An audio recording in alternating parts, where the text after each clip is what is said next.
now we have like 5 people. Hello, everyone. Hello! Great. Live. Welcome to another casual drink Something. more chat or something. Whatever we can. I don't know. Whatever. Oh, Hey, no. that's Sam. Don't know. Is that Samuel? Oh yeah, Sam Walsh. That's right there. Should we do Yeah. intros or? No. All right. Fuck it. We know who we are, and we're the only ones who are ever gonna watch this. So. Oh, is it working now? Yeah. Oh, I see your hello, face. everyone. Yeah. House life. Yeah, I don't. I leave the formal stuff to Rotten Deadite. Hello, ladies and gentlemen, and variations thereof, and welcome to another episode of Selectors Lorecast, the casual Elder Scrolls podcast. Fucking chilling, mate. Flawless. Well, he's got a little more baritone to his voice. Mm. Hello, ladies and gentlemen. Ah, see, I'm too tenor. Even when I'm trying to go low, like it's still. Yeah. So, what shall we discuss? I'm currently a fat orc running around in a wedding dress. So that plus I have bronchitis, so that's what I'm dealing with right now. That's my life. I wonder why your character's single. Oh yeah. Oh, like I take him to the Shrine of Mara and I make him sob uncontrollably. Oops, that was loud. He sobs uncontrollably. I had someone give me a what's that? There's a drink you can make. Citric ambrosia. When those were brand new, I made this person laugh, and so they gave me a Citric ambrosia. I was like, dude. Oh, What does nice. it do? It gives you an extra 50% experience. Oh, wow. But you can craft it. It's just expensive to craft because you need perfect row, I think. No. I think I can make it on my crafter character. It's just so hard to get perfect row unless you spend all your time fishing. Roe, like salmon roe? Yeah. Yeah. Okay. You get it from fishing, from flying fish. Oh, okay. Yeah. So, let's see. No, we don't want the Marcotti Selective. We want the House of Weed. I think I got kicked out of a guild. Suddenly I'm in 4 guilds instead of 5. Sorry, it was some PvP guild. Wanted everyone to be an EP all the time, and I was like, nope. Sorry, I play wherever the fuck my friends are. So.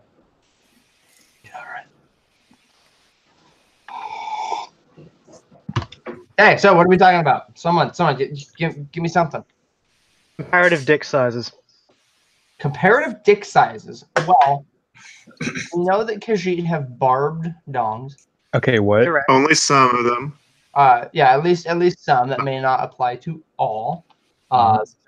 Michael recently clarified that only the rot first stocks have those. Nah. Michael. Subjective only to Michael. Yeah, that's true. Yeah, I don't know. I like it better for them all to have barbed penises. Yes. Mostly just because I really like the idea of someone just naturally assuming that they were Bosma their whole life, and then one day they're at the funeral and everyone's like, what the fuck is that? Yeah. Yeah, oh, that's an Elmez rot, and that's how I found out I was adopted. he's got spikes on his dick. All right, who knew? After prom party was very awkward. I used to watch these videos. Ever heard of Dr. Tran? Yeah, Dr. Yeah, Dr. Tran and the Toy Cat, and Grandma's a fucking nutcase. Toy Star! Toy Star! Do you know why cats howl when they have sex? It's because they have barbed penises that destroy the vagina and ruins you for all the other cats. Implication being that that's her first-hand experience. Yep. Take off your top and get killed by Greg Kinnear. Take off your top and get killed by Greg Kinnear.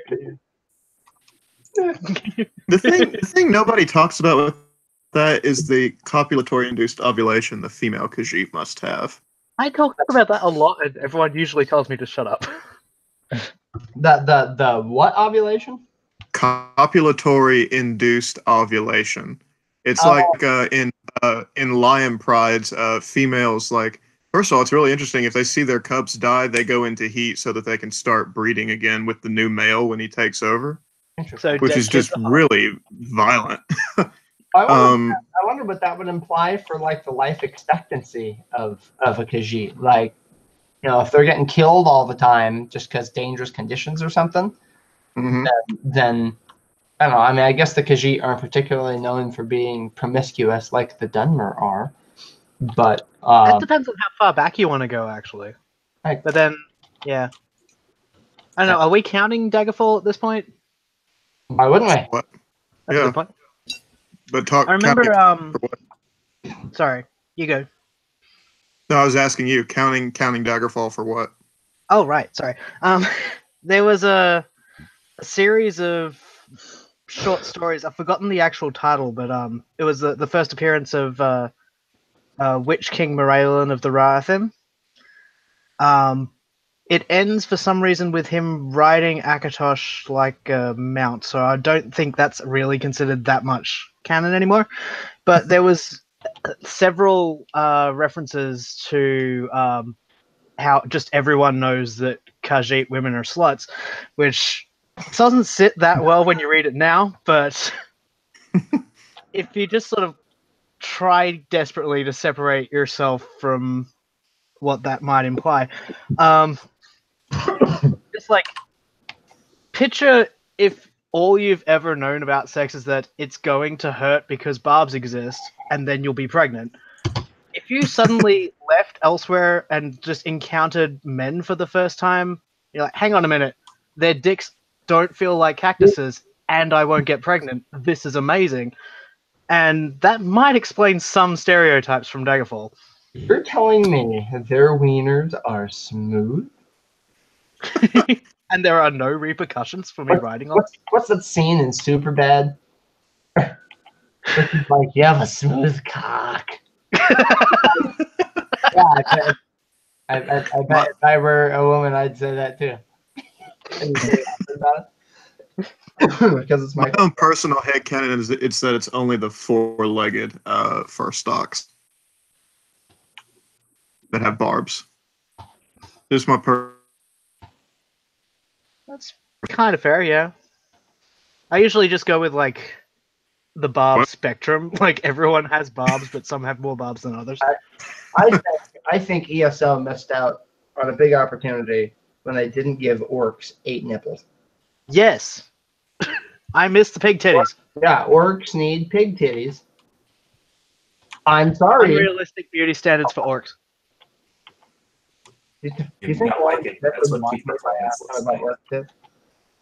That'd be great to find like a special cuirass specifically for like a female orc with a yeah, yes.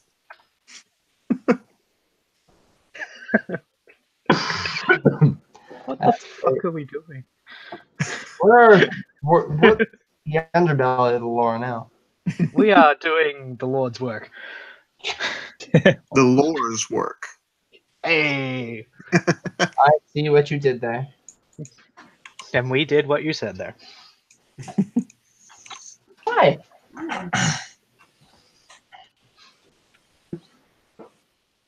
How was the store?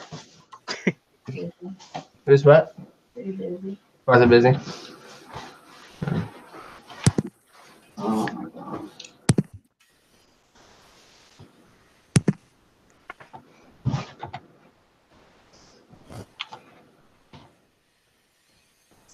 Dead air, dead air. Yeah, we like it. So I guess we can continue the conversation about comparative dick in the races. Question. Now that my wife is here to judge us. That's fair. So, question. Nah. Comparatively, the body size. Would Bosma have the biggest dick? No, Stench Rot would. No, Sloatwood. They're like walruses. Oh. Ugh. I don't know, dude. Tent pegs aren't that big. They're really big It depends tent on how big. Just They in might be, comparison to your body. they're spindly, but they're not. There's not much girth. pegs. This is the best lore conversation. What the fuck did I walk into? Important literary discussion. Yes. Purely educational. Yogurt keep- coated tent pegs. Bags of I keep yogurt. coming back to the idea of Valenwood as like survival horror. And so, of course, with any good survival horror game, what you need is, naked dudes in night vision running at you with their dick out. Well, and- moving a rock and they come after you and they beat you to death with a rock. Yeah, but the dick out is vital. Are you thinking like a little 4'9" carnivorous wood elf wants to eat your fucking face off is somehow so much more terrifying when they've got like a 6-inch dick, which looks like about 4 feet on regular people. Yeah. So now that image is burnt into your brains, Mm-hmm. Thank you. you're welcome. Appreciated.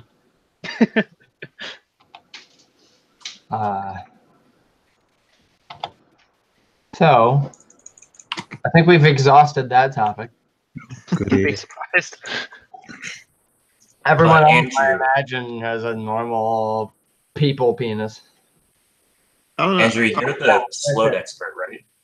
What? You're an expert on sloat. I like to pretend I am, yes. Well, sloat I understand that sloat are hermaphroditic. How exactly do they reproduce? They're not necessarily hermaphroditic, as far as I can tell. I do like to think that the sea sload, the ones we see in Somerset, they're a predominantly female culture, so matriarchal. As much as a city full of evil geniuses can be considered hierarchical in any sense, but they mate like hagfish. And so the males latch themselves onto the females and slowly get absorbed into the female, and the testicles remain to be used at the female's whim. Hagfish? Or did I say hagfish? Yeah, it's angler. Anglerfish. Anglerfish. That's what I meant. I did that last time. I was talking about slow sex. Hardcore. So, I mean, I don't know that they necessarily care about gender. Anything? Like it just isn't a part of the conversation with them. But I don't know that I'd go so far as to say that they're hermaphroditic. Michael's here. It Michael! depends on what you're using as a source. Are you talking to people? Hello, friends. Hello. Hello, Mike. Ow. Yeah. So what are we talking about? Don't Oh, ask. Slowed. Do not ask. well, first it was the comparative penis sizes between the races, and that was Not unexpected. Illuminating. a typical lore talk, Mhm. So I was remembering from the book Notes on Racial Phylogeny. Mhm. Says the sloat of Thras are hermaphrodites in their youth and later reabsorb their reproductive organs once they're old enough to move about on land. But I understand that book is a little controversial. Yeah. That's I wouldn't take that as gospel, honestly, because it's a lot of it's Well, no, they eat their own genitalia, don't they? well, Yummy. it's one of those. Think of like in medieval England when they explained that bees are tiny birds and that they fly into your ears or whatever. Like that's basically what this book is. Is that where that phrase "birds and the bees" comes from? Maybe I don't know, Maybe. but it's so completely full of shit.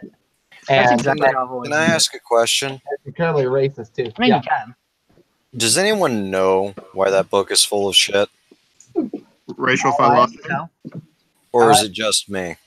I like to think it's because of the count. Was it the Council of Healers or whatever?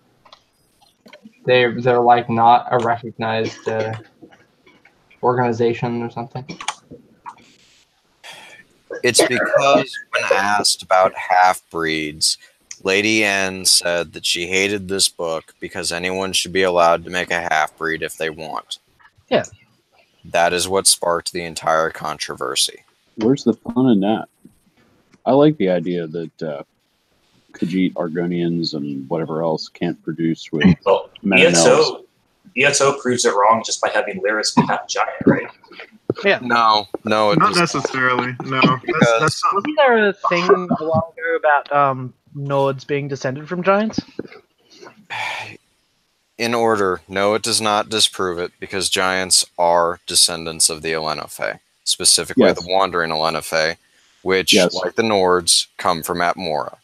While there are Okay. different substrains of giants and, well, the things that became Nords, they do share common ancestry.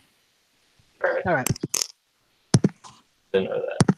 The more impressive feat, if you play ESO and run into one of the giant matriarchs, is figuring out how in the hell a Nord actually managed to please a giant matriarch. From the inside out. What was it saying about comparative dick sizes? I mean, Something about unboosting? not even comparative dick sizes. I mean, like the giant matriarchs are like twice the size of the male giants. Yeah. Yeah, I had to fight Put it one to- in It's kind of like Scarecaller. It was pretty polishing big. muscle. Yeah. You fight one in Scalecaller Peak. She's huge. She freaking crashes Tam ice out from under you. You also fight one in the Maelstrom Arena, if memory serves. Oh wow. That's right. I tried to do Maelstrom. I don't know. Whatever the one is in Rothgar. Maelstrom, that's in Rothgar. Okay, yeah. I tried to do that and I sucked at it. I couldn't get past. I haven't beaten it yet. I got Yeah, through I it on normal. I have not managed to do it on vet.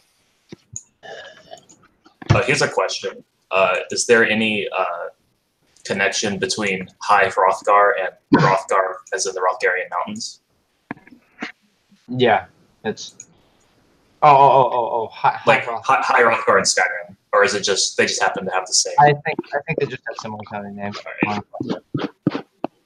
Rothgar and I don't know, maybe Hrothgar and just Hrothgar with a W. I mean, linguistic things. I mean, if we knew the language that both words come from, because it's kind of left ambiguous, isn't it? Like, High Hrothgar may be based in Nordic, and then Hrothgar might be based in like Cyrodiilic. Like I don't know, so we'd have to know the roots of the words and what those mean to know if there's a connection, or if it's like. Like the word man and woman, they actually do not share a root word because they both come from different languages. So even though both have the letters MAN, I think woman comes from like German and then man comes from like Danish or something. Something like that. Yeah. Like it's. Interestingly, in Hebrew, man or husband can be ish, and wife, woman is isha. So there is some linguistic stuff, relationship in some language. Oh, sure. I'm just talking about in English. Hey, oh, Matt, okay. how you doing, man? Glorious dumpster fire. Hello. Well, with I regards, didn't to, recognize your symbol there, Mac. Good to see you. Oh, man. I got my Namira bat. Nice. well, with regards to High Hrothgar and Hrothgar, this is just me spitballing, but wouldn't Hrothgar have been named by the orcs? Or the Bretons, I would think. Yeah, I think One either and one two. of those. Well, there's also the fact that the Bretons and the Red Guards have been hunting the orcs through those mountains and through that land for how long? Ever. Forever. Well, isn't I think Orsinium is the orcish Yeah, rendering. yeah, it means Orc Town. It means Orc Town. So I don't know what Hrothgar would. I don't know. I don't know enough Hrothgar about is the etymology. Hrothgar is the mountains that the orcs usually come out of to refound Orsinium until the Bretons and the Red Guards march on Orsinium again and raise it to the ground again. That's connected to the Dragon Tail mountain range, aren't they? I think so, yeah. I'm not looking at a map right now, and I'm way too lazy to actually look one up. Like, Hrothgar is not entirely just the mountains, it's some of the area around there, and that's usually where Orsinium springs up. So I just assume it's an orc word. Oh, I was talking about Dragonstar. I said Rothgar, but I meant Craglorn. Yeah, the Dragonstar Arena. I've never been able to complete that. Michael, I had a quick question for you, and I'm pretty sure I know the answer is no, but I just want to confirm. Do you know what it is the Drow Mothra shout at you in ESO? I would guess it's Tagra. Off the top of my head, I don't know. Okay. I didn't know if there was some file out there that had analyzed it. Is it on? Have you checked UESP? I have, and I've looked for, my subtitles in the game aren't picking it up, and the UESP hadn't showed it either. And I'm pretty curious usually to see what it is enemies shout at you, and I've been flustered. My guess is it would be Tagra or some variation thereof, but I don't know. I don't know that they have Tagra developed. If we're developing it for the mod, but I don't know if ZOS has it. Yeah. But that would be my guess. Probably Tagra. Okay, cool. Oh, it's a new one. Oh, that's good.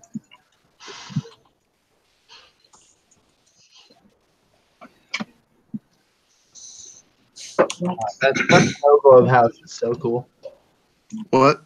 The snow globe house in ESO. Reminds me of the Santa movie.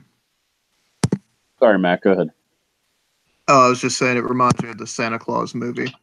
You can see the reindeer and stuff moving around in it. I'd really like to have it, but I'm not paying $42 for it. Damn right you're not. It's the same lighthouse as the one at Anvil. It is. But without a body. I mean, what's the point? No, I'm kidding. You mean there's no severed head in the basement? No severed head in the basement. It is a sadness. Hey, Eddie. That is probably just the weirdest reference I've ever seen in a test game. The one to Friday the 13th? Yeah. Mama Voorhees. Is it Friday the 13th or is it Psycho? It is Friday the 13th. I think it's part 2 where Jason has his mother's head. In his Yeah, okay. part there's 2 a little and 3 altar where there. it's literally he has an altar to his mom's rotting head.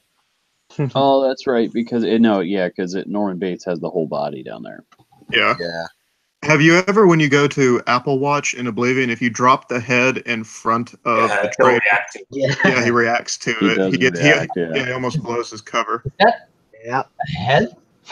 Yeah, that was it. Yeah, it took me forever to do that, to figure that out. Oh yeah, if you just do the Dark Brotherhood quest line, and you happen to have the head with you, and then you just drop it, then Oh, I always take the head. Always. always. Well, that's a Just leave trophy. That's a trophy. Exactly. Why wouldn't you take it? I remember the first time I finished up the Dark Brotherhood quest in Oblivion, and I was just so mad at everyone for making me do this. And I still had the head in my inventory, so eventually when I'm the new Sanctuary leader, I've forgotten her name. Anyway, it's just like, isn't it wonderful? We've got all these new people. Meanwhile, I'm just still emotionally devastated, and I just took the head out of my inventory and just kept throwing it at her until she attacked me and I died. Don't you hate that when you try to talk to NPCs and then they stand there and wait to talk to you? Yeah, yep. There we go. That took a full 30 seconds before the dude acknowledged me. In Oblivion, you get real comfortable, though, with the game pausing at certain times, like when you talk to somebody. It comes in handy sometimes when you're trying to, catch multiple people at one time. Whereas in Skyrim, they might just keep walking off, which that took me a little bit to adjust to.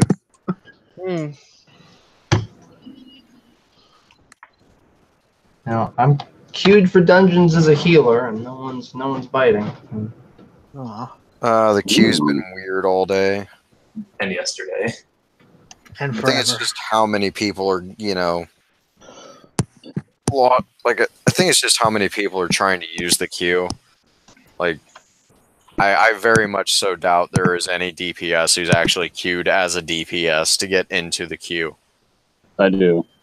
I do. It takes me like half an hour. Well, I mean, like, in the past couple of days, it just seems basically impossible. Oh man. Because everyone wants to play DPS. And very default. few of them are actually good at it. True. I suck. Which one is that? Nightblade? Just DPS is anybody who can deal damage. And I They all do that? well, Some of them are more focused That's on their, taking that's their damage. focus. Yeah. it's the one who's specialized on dealing damage, which I love listening to the DPS tell me I have no idea what I'm doing as a tank. And then they die. Then the other DPS dies. Then the healer dies. Yep. And then I just solo the fucking final boss of the dungeon with the fucking magic scroll on. And just sit there and look at them and go, you're all fucking pathetic, and I hate all of you. My favorite is when the healer who usually plays a tank forgets that they're a healer, runs in ahead of everyone, dies immediately. Yep. Hey Todd, I got one for you. I don't know. Mm. So I was doing skill collar yesterday because that's what the queue wanted me to do, and I didn't want to. And everybody's like, "Oh, it's on normal; it'll be fine." So we get in there, and I'm like, "Okay, all right." So I taunt it's the one where you have the two poison. Oh, Whatever I see that where is. this is going. You do. So I get the guy who's the physical attack, and I get him, and we're having it out, and it's going okay. And the healer's like, "No, I'm going to be a DPS for this dungeon," and I get hit for 29,000 points of damage, and obviously I die. Oh, And they're God. like, "What? You need healing?" And I'm like, yeah, he hit me for 29,000 points of damage. Oh, boy. We're doing White Gold Tower, I guess. Good luck. Yeah. The first person to quit that dungeon was the guy who told me it would be fine, it's normal. I felt justified. I mean, at least it wasn't March of Sacrifices on Vet. I don't even want to think about that. Yeah, Bro. I tried running through sacrifices, and we only had like I am in. three people. What were you Or saying, no. Andrew? No, my first death was 259,000 points of damage. And I'm Wait. like, yeah, I'm not going to survive that one. 259,000. You mean like all Literally. at once? All at once. One hit. 259,000. You probably fucked up his mechanic, honestly.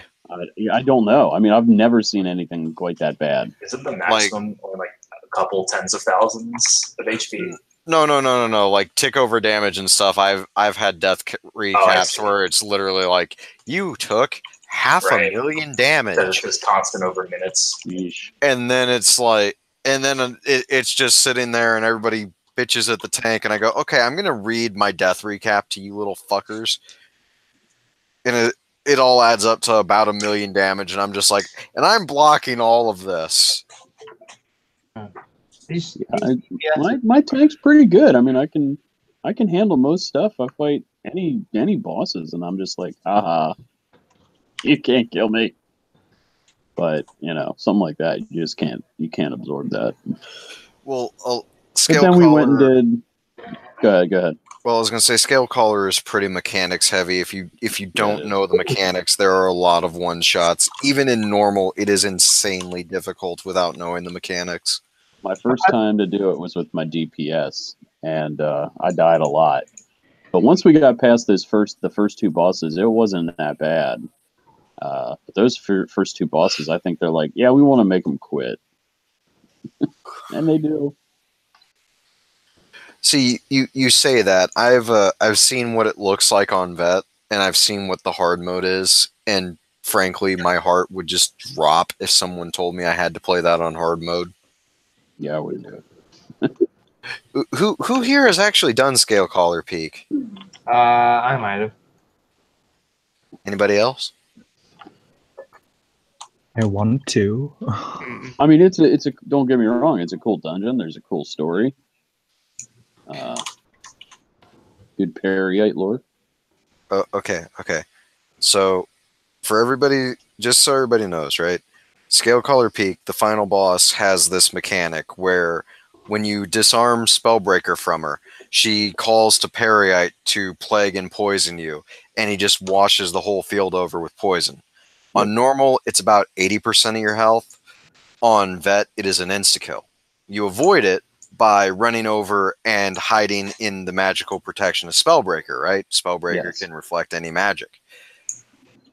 Now, on hard mode, rather than that happening, what it is every other mechanic you've seen in the dungeon will be in play at once. Oh, good God. And everyone has to actually get caught in what should be a kill mechanic to avoid dying to the poison. Because only one person can hide behind Spellbreaker.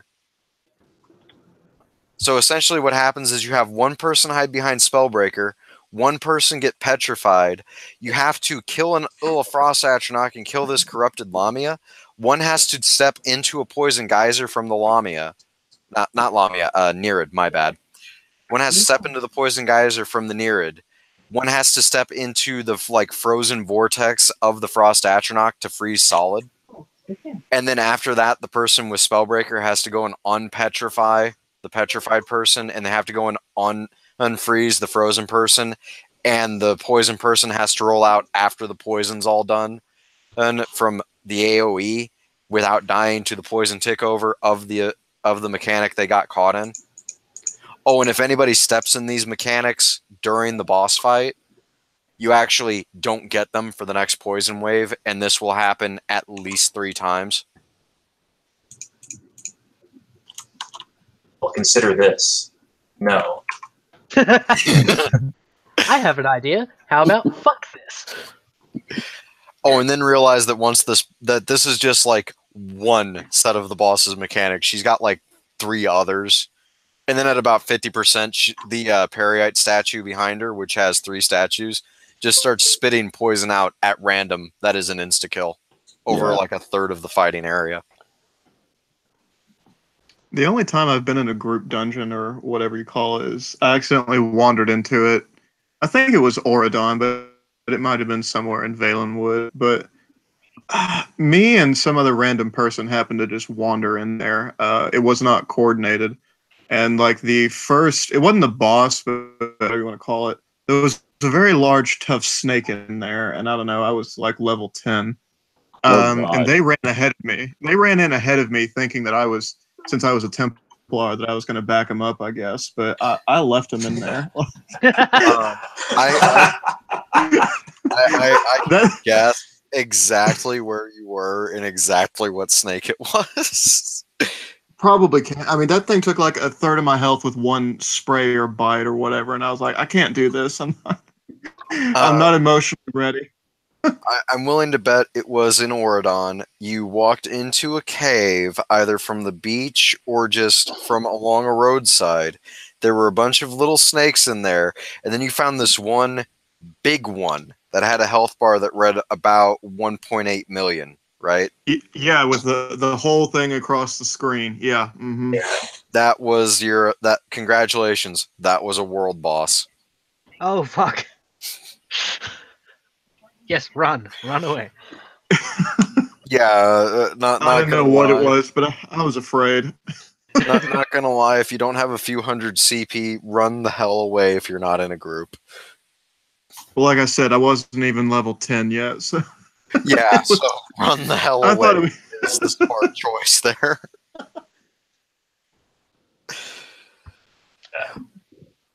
Though, I am not bound to any ethical code of honor. Though, for what it's worth, Mac, you made the smart choice because that boss can rapidly heal itself like any other snake enemy. It'll coil up and you have to walk up and bash it, or else it'll just full heal. Man, when a swarm of spiders did that the first time I found those. Behold, everyone, the Namira worshipper, angry that spiders do spider things. Yeah. Actually, it was in a Mephala den. Hmm. That giant, ugly thing at the end of it. When you do Azura's quest. I think I know which one you're talking about. Then again, Azura has 4 or 5 quests. I know, and they're all over the damn continent, and it's an exhausting walk because every 6 feet is something that wants to kill you or someone begging for help, and it's obnoxious.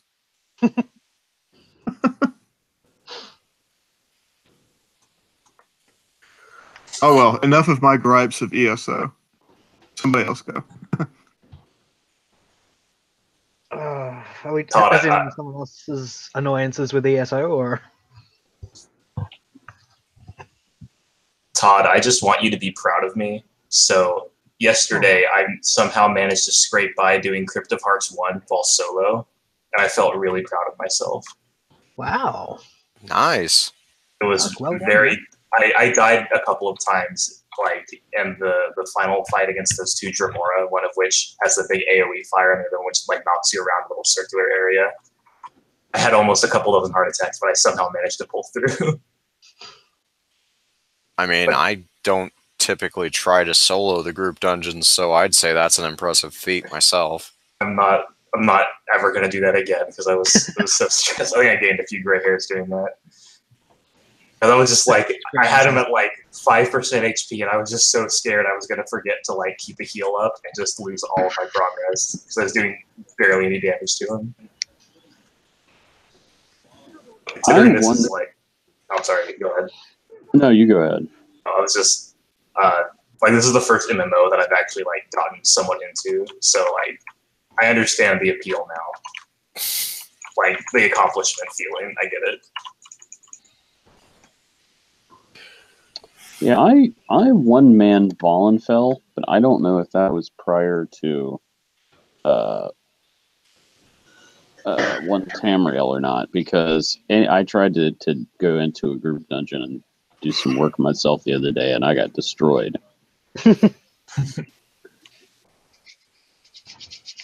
It's a feat. I don't know how people do it. Excessive testing and tweaking builds, I would assume. I would do done with other people, but the queue finder is not nice to DPS noobs like myself. Mm.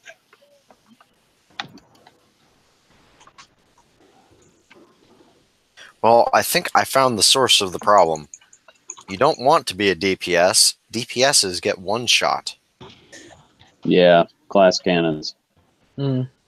Well, I decided to be one whenever I was first starting up, and I was like, I don't know if I'll actually do any of the dungeons, so I just felt like DPS would probably be best for just experiencing the storyline and stuff. I mean, you're not wrong. But now then I'm like, well, now maybe I kind of want to do the optional content. Oh, this is kind of difficult. I know, I'll use the queue and get into a group in no time flat. 10,000 years later. Yesterday, me and a friend were queued together, and we somehow got in. And these 2 other people were both well over like 810, obviously, and they just completely annihilated everything. It was the dungeon Blackheart Haven. Oh, They I just need to ran go through run it. that more honestly.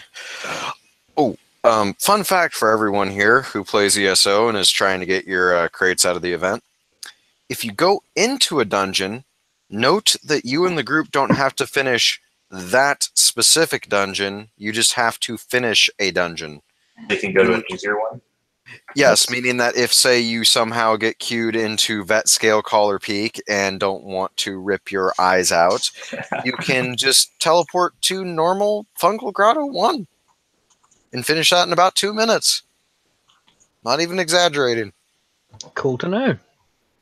Because also remember, you don't have to kill every boss to get your reward. You have to kill the final boss. They can just run past everything. We, the group I did this with, we mowed down the 2 goblin bosses between us and the final boss, and then rather than fight the other drag boss and the giant mud crab, we just jumped down a waterfall, bypassed about half the dungeon, just ran up to the final boss. So what you just said kind of reminded me of a lore question. Dreg are called dregs because they're dregs and leftovers from a previous Kalpa, yes or no? That's always what I thought they were called dregs because of that. I always thought it was pronounced drow until I've always pronounced them Dro. Like dark elves and Dungeons and yeah. Dragons. I mean, it looked like I the guess. the UGH was silent. Drag. Drake? First- Drake. My first game was Oblivion, and they Hmm. say drag in the voice acting in that one. Yeah. I said drag. The proper pronunciation is Billies. Oh, Yeah, they called it Billies. Right, right, Not sure right, why right. though. Oh god, dude, I love that game. Oh, well. I'm going to go get a soda, and since somebody mentioned Drake, I'm going to bring up a stupid point I look back forward in to like it. a minute.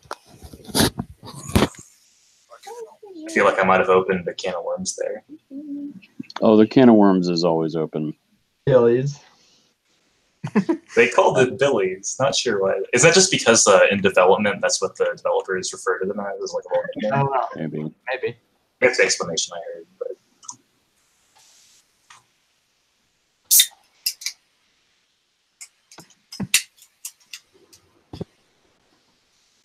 maybe tonight will be the night I finally finish an alliance quest. Good old And- caffeine. What I'm a alliance fan. are you in? Oh, I'm in a Daggerfall Covenant. I'm a Red Guard. I'm not in. done.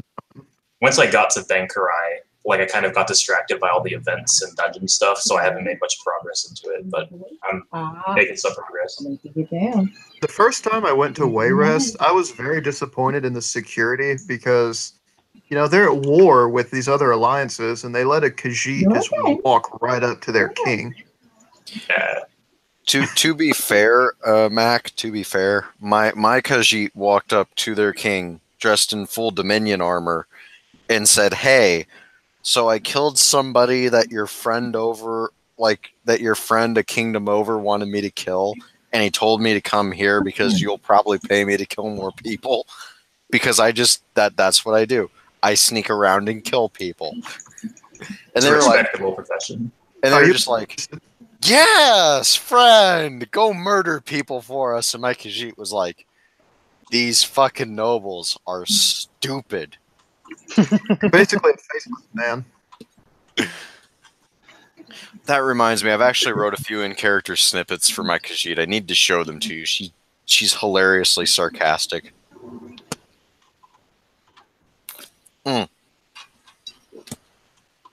But whenever you guys are done with that, I do have my point about the drag to bring up. Yeah, go ahead, man. I'm interested. Okay, so here's the thing. The left-handed elves, right? Mm, Who does everyone think they are? not the Dro. I have I have nothing to absolutely back that no inkling. The elves that got whatever. What is that magical sword that they just said? We'd just rather sink the continent than deal with you. A representation of elves in Old Amaranth. Michael, Andrew, anything you guys want to throw in there? I like the idea that they're a subset of the Yokudans, who during a civil war they were called left-handed elves as a way to demonize and other them. So, that's like, interesting, Barry. Don't they say that one of the reasons why the Ragada were so exterminatory towards elves is because of the left-handed elves? Yeah. so yeah. So I mean- it stands to reason they probably look like Tamriel elves. To be fair, the Regatta were exterminatory towards, well, Yeah, right. everyone. And whatever said that might have been revisionist, but Hmm. I don't see any. Well, I mean, I haven't heard Todd's point, but I don't know of any reason why you wouldn't think that they look similar to Tamriel elves. Yeah. Well, back to my point. There's a Reddit post where Kirkbride is kind of reinforcing they may have just been Yokudans, but rather than regular Yokudans, right? They were those who returned from somewhere in the future. That being basically in the post, what he's implying is the left-handed elves came from Old Miras to Yokuda and tried to conquer it in a not dissimilar fashion to the Nords coming from Atmora to conquer Tamriel. So they were Aldmer. I thought that the established school of thought was Alberis wasn't exactly real. That's the Is thing. what a land. That's the thing. What's not real in Tamriel isn't what's not real in Yokuda. All right. Okay. But it's basically Aldmiris is like the perfect memory of yesterday. Yokuda is yesterday. They aren't exactly the same, but they can interact with each other, similar to Tamriel and Atmora. Okay, wait. I might have this wrong. So whenever Andrew had explained the lens of perception and described, Akavir as his perception of New Amaranth and Yokuda as the perception of Old Amaranth, I took that to mean that in Tamriel they were still just like, actual physical lands. If that makes sense. Like, are they actually represent like mystical in like if you sailed? Like, I'm not getting this point across, right? They are actual physical places, Right. But in my But like you wouldn't say would you say that when Red Guards traveled here, they traveled through time? I guess is what I'm trying to ask. in a manner of speaking, is as far as one person can be ahead of time from another in a timeless space. All right. As it's one precedes the other, but when time is irrelevant, then that's it should like yes, there's time travel, but time is a little less relevant. But the Red Guards did this during the first era. Hasn't time stabilized by then on Mundus? And in Anu's dream, certainly. But we're taking a larger perspective. We see all, one dream, two dream, three dream. We're seeing them all simultaneously. You're talking. Oh, here, I'm gonna do this. Time in Tamriel. That doesn't mean time for all three, as we see them all right now, is continuing at the same rate. If I can riff off that for a second, Andrew. Mm. If we look at the report on the disaster of Einolith, where the Imperial Legion sailed forward to Akavir, they had tons of logistics trouble just guessing how long it would take supply shipments, because sometimes it would take a couple days, other times it would take nearly a couple months for no discernible reason. Yeah, I think that's the difference between how well a group of people or a person understands the implications of where they're going or not. So if it takes you not long at all, well, then you kind of have an understanding of what Akavir is, and that it is not comparable to Tamriel. Like, I can say it's a different place, but that doesn't quite give it the gravity that I mean. It is a different place. It is a different. It is adjacent and not the same kind of reality. Sounds kind of like the Upside Down, not completely, but in the sense that it's similar, but there are different rules. And an easy comparison would be Parallel Universe. Right. But That's a good we one. have to talk about Parallel Universe. But if I can bring this back to the left-handed elves for a second, because we're getting a little off topic. A little? Very. That never happens. Well, my point is that the left-handed elves are broken into three groups on Tamriel. You have the Aldmer or Altmer, which are, the ones who are going backwards and forwards trying to conquer everything. In a mirror reflection of the Nords that we see, you have the Maomer, who are the evil left-handed, just demonization of that ideal, right? That are in Tamriel, but aren't in Tamriel due to the mists of Pyodonia and tons of Aldmiri magic and bullshit. And then you have the third one, which are the Altmer of Lig, which are the Dreg. And my basis for this is a very old forum post of Kirkbride's that I can probably pull up somewhere if I just look through my Google history, which is the Dreg were the cruel masters of a sunken kingdom who imprisoned the free folk men of the Republic of Hod, none of whom could perfectly visualize their just glorious empire that was known as the Kingdom of Nod. But they knew it was destroyed in their wars. Some civil war that they can't really recall. So they live in a sunken empire on the waves that's always moving as they move along in the ocean.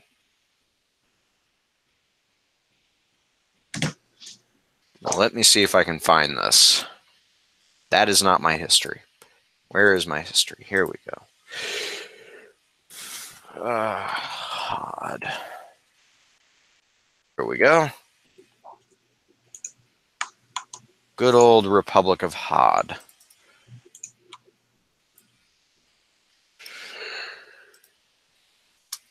There it is in the chat there. For just crazy implications and bullshit. And where I get the Altmer of the Sea bit is sermon, I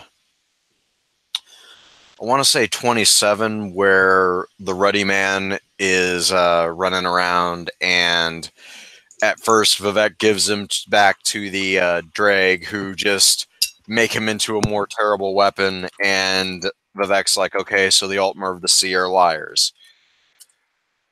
Who'da thunk?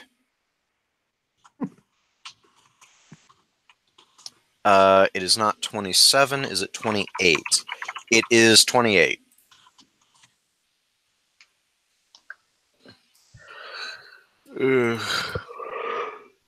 Stop it, man. I've been up since midnight yesterday. Fair. Or sometime around midnight. Somewhere between midnight and 1. My sleep schedule is screwed.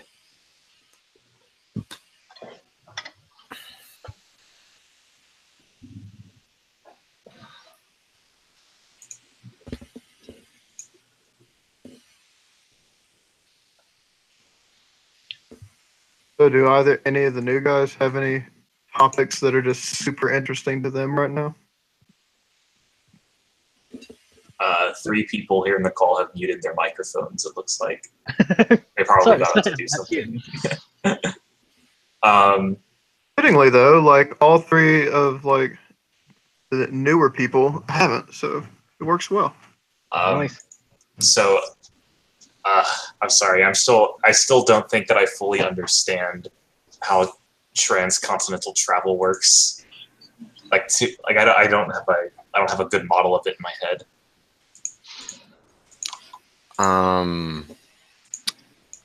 In some cases, it's not possible. I understand that, like, it's abstract in a way. Well, do you read DC Comics at all? I do not. Oh, well, shit, I can't use the DC multiverse as a model then. So I understand that in the grand, bigger picture, there are 3 specific dream states that we're looking at, which are the old one, current one, and the next one. And in the current one, they're represented by the land masses Yokuda, Tamriel, Akavir, respectively. But, sort of. I mean, Yakuda's not really there anymore. Well, not anymore because representative of it's in the past, it's sunk. Yeah. You know, I understand. I understand the metaphor, but from what it sounds like if you actually in current dream, if you got in a boat and tried to sail and you were successful to one or the other, you would actually cross over into another one, like a different actual dream. I don't think that's correct. Is it, Ton? That's sort of what I interpreted what Andrew said, but I might have misunderstood him. As I understand it, like let's just take Akavir because this just for the hell of it. It exists. Yeah. I think it's more like, you know, if you get on a boat from Morrowind and sail there, you got to one of the islands of Akavir, you'd be standing on Anu's perception of what Akavir will be. And Anu's perception is, landmass. You'd be on, ground. Yes, but you'd still be within Anu's dream. Yeah, that's what I thought, but what Andrew said made it sound like that wasn't exactly the case. Well, it's Anu's perception of Akavir rather than Akavir itself. Right, but so if the reverse is true and Yokuda acts the same way and the Red Guards came from there, they wouldn't really be coming from a different dream. They're coming from Anu's perception of the previous dream, which is still, a landmass in his dream. If I misunderstood that, let me know. But that was my thought of it. The only thing I can think of is that Anu would have a better perception and more accurate perception of the past. Right, because that's where it came from, right? Yeah. So it might be, I don't know what the right word is. The Red Guards might be more accurate when they came to Tamriel, simply because Anu can perceive what they came from. I don't know if that makes much sense, because I don't know anything about Yakuta, and I'm just trying to piece together the little bit I do. Yeah, there's always more to learn. Is I've had hammered into me many times. Whenever I think I understand something, and then someone in the group is like, "Hold up, but hear me out," and it's completely different. But I like it though. I like the hunt. It's nice. Todd, Andrew, or Michael would have to be to give you more information on. You're speaking of Andrew's thing, so Andrew should be the one to explain it. Yeah, I think. Is it even possible to travel to Atmora anymore? Well, in the sermons, they say that Vivek and Nerevar did, and it was those are two highly exceptional individuals, right? And probably the validity of what Vivek says is always dubious as to whether or not it's real or not real. Yeah, literalism and Vivek are really shaky. And then it's even more shaky when you take all of his chimminess into account. Yeah. Everything is a metaphor until it isn't. Yeah. Well, in Elder Scrolls, metaphors are real. So. I guess what I meant, just practically speaking, I mean, you start running into a lot of ice not too far off the northern coast of Skyrim. I'm thinking the closer you get to Akavir, you're going to be running into oceans of glaciers. So I'm just wondering, would you even be able to get to the continent? I thought Akavir was more east than. I'm sorry. I said Akavir. I meant Atmora. Oh, yeah. My bad. Well, and correct me if I'm wrong, but the metaphor of Akavir is that it's frozen because it's also. Atmora. Yes, correct. It's frozen because it's on its own is sort of in the past as well. So it's backwards. If that makes sense.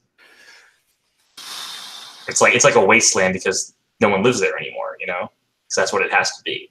But it wasn't always. I guess I think I'm talking out of my depth whenever I say any of this stuff. So the trick with Atmora is that.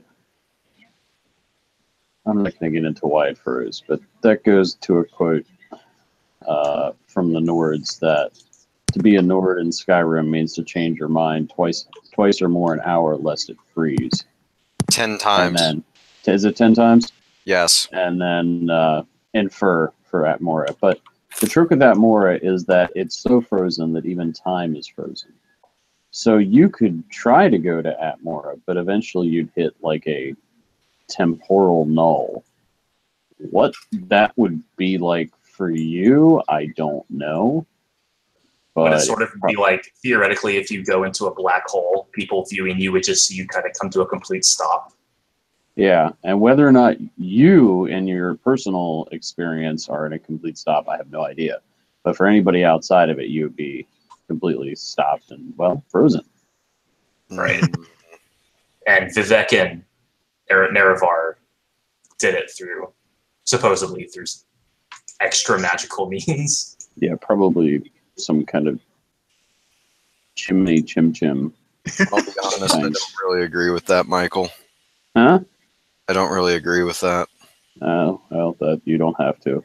I love you anyway.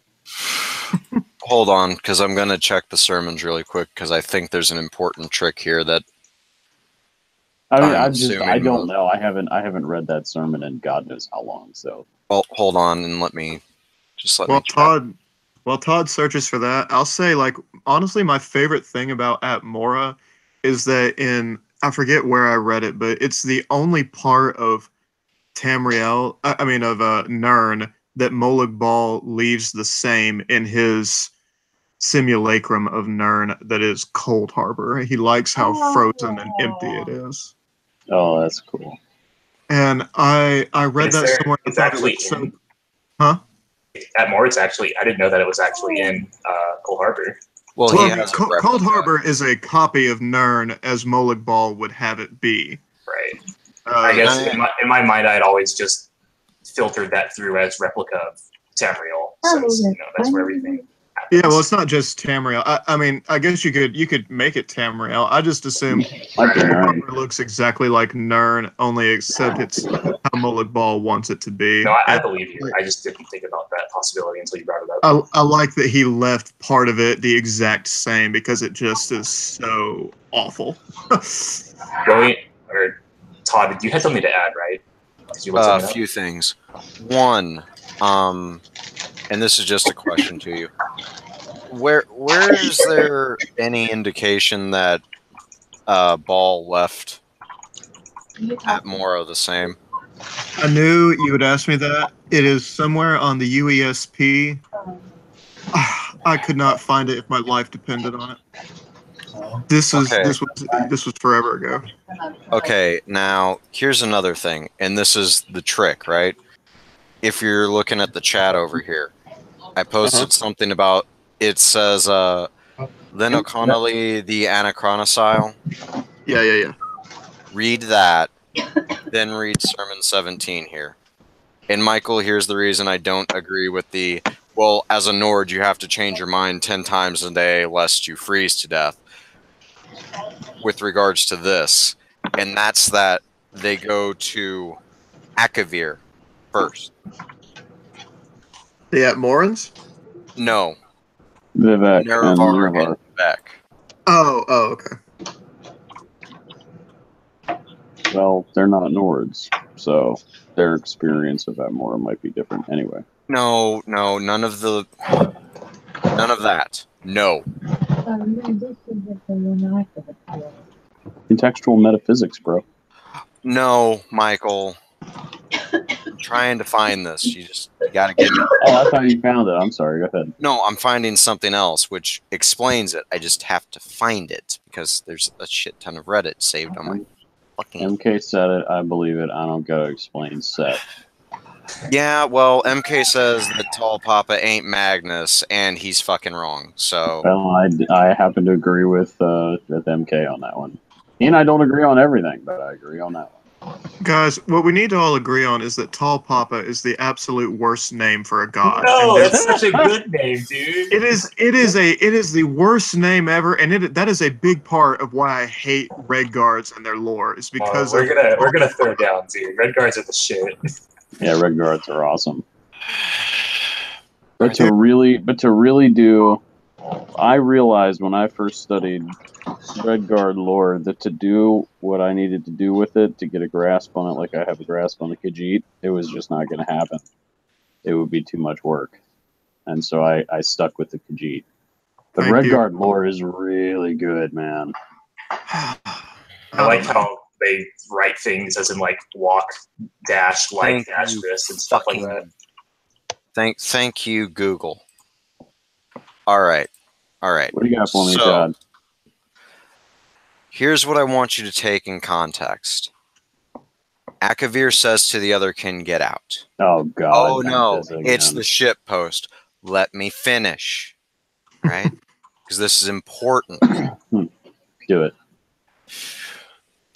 As the master of the future in Akavir, there shall be a clearing of all free worship of the foolish ones that sully the name of the land of dragons, who hide behind such subcultural inanity dubbed the otherkin. Blah, blah, blah. Where's the line? Looking for the fucking line here. Treaty with the Thalmor. Declares you this future password. Heard kind do this. Blah, blah, blah. Might have been in one of the comments. Where's the comments about the totems? Oh, the totemic religion. That's a different post. No. My point is, it's the totems. Those who cling to their foolish idols, the foolish ones, the totems, the gods, who need these things, get out. It's a point of you go to Akavir, and if you can't let go and have to go backwards, you go through Atmora. North is really east from the Anachronosile post. You head east, but when you come back, you're coming from the north. So that's how Nerevar and Vivek went to Atmora. Right. When they were walking through it, it was already frozen because Atmora is the promise that men win in the end. Hence why the Nords always come back after Shore comes out of the cave. Hence why the 500 always sail back from Atmora to Tamriel.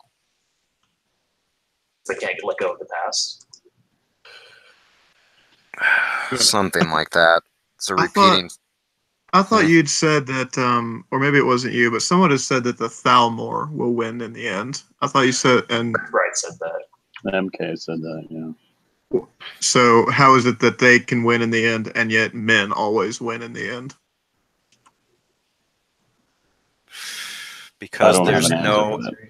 because there's no actual difference between men and Mer. It is the othering of someone else for having a different belief than you. That's the division. Heads or tails?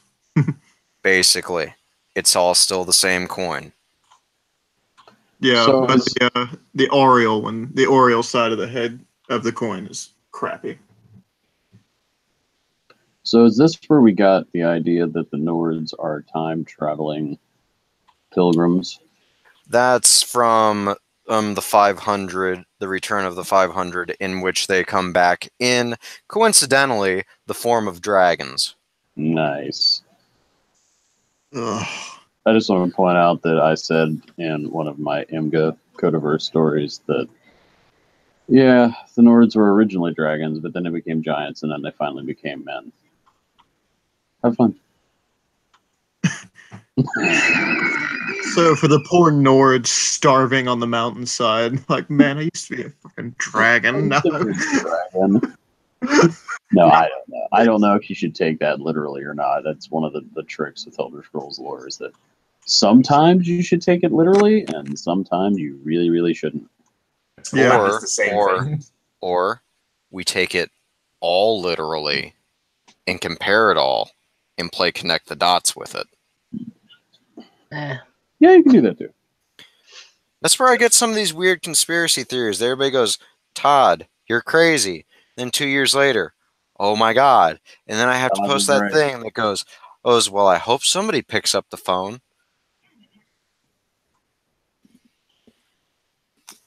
So on a somewhat smaller question, do you think that when the Oblivion Crisis happened, gates opened in Akavir? No. No. I would really like that to have been the case, but I'm thinking probably not. Just because any reason why not? Because if we're agreeing that these are literal separate parallel universes, there's no reason for an invasion of Tamriel to be an invasion of Akavir. Yeah, Mankar was trying to affect the now, not the then or not the past or the future, but the now.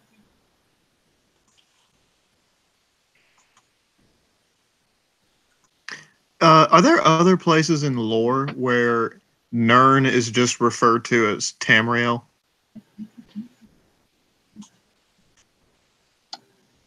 If there is, that's probably a mistake. Either a I mistake or purposely poor scholarship.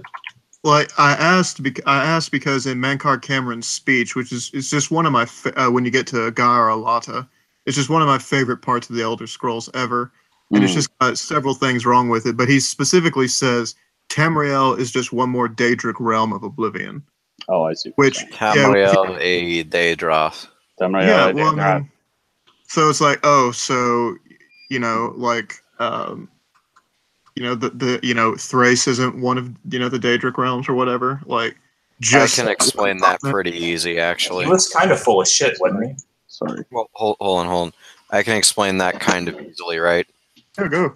Tamriel means starry heart. Now, when we consider how Daedric planes work, they are an extension of the prince. The prince is their realm. So if Tamriel is the starry heart of the realm of Lorkhan and Tamriel A.E. Daedroth, then Lorkhan is by extension also Daedroth. And by extension, his whole realm is a Daedric realm. I thought Tamriel meant Dawn's beauty. Yeah, same. In does, yeah. Faic, I think. Does it mean Starry Heart or Dawn's Beauty? Now I'm actually Could be confused. both. Because I was going to say, Referred to as both. It's called Starry Heart, but I think it means Dawn's beauty. I know Who that called it Starry Maker Heart? Cameron specifically refers to it as Dawn's beauty in part of his speech. Yes. well, that's also It's like the 7 moon shadows of Mephala and all that other stuff. They admitted that was a mistake, though. Dawn's Beauty is also just a reference to lay more claim for Dagon because Dagon's most powerful in the Dawn era. So it's propaganda on top of. Okay, I found it. Starry Heart is the name of it in Elnofex, and Dawn's Beauty is its name in Aldmeris. But Tamriel means both, like in both languages. Well, Tamriel is, yeah. That's all the same thing. I mean, well, Elnofex is Elnofex, and therefore Aldmeris can suck it. well, the thing is with his speech there, he says, Dawn's Beauty is the true name of the realm, but it's misnamed Tamriel by deluded mortals, as he says. That's like saying the realm's name is Red, but it was misnamed Rojo by deluded mortals. Like, I mean, it's the same thing. Well, he was kind of a crack job, right? Andrew put him well. He said he's just a radically unhinged progressive who just wanted to fundamentally alter the Orbis. He's like a Alex Jones of a. No, Did I God. say that? Huh? Did I say that? Yeah, it was one of my it was in a comment thread where somebody like compared brought Trump into the conversation, and and in your comment thread you mentioned that, like, and I'll say this as a liberal, you said I think Mankar Cameron was just a radically dangerous progressive in America. Okay. Does that ring any bells? Saying that, but no, that sounds right. Yeah. Well, Oops. Yeah, I'm gonna have to disagree with that. I don't think the Mankar was crazy. I don't know what his politics were. He certainly was. Oh no, not politically wise, just religiously. I think he was nuts. Well, you don't think he was crazy? I don't think he was crazy. Not okay. So it depends on what you mean by insane. I'm calling him megalomaniacal. That is fair. Maybe. I'd have to go back and read his dialogue. Well, I think you have to be a little megalomaniacal to be a god. Mankar, stars and all that. In Tamriel. Well, at the same time, that probably comes from his time in Lig, and Lig does weird stuff to you.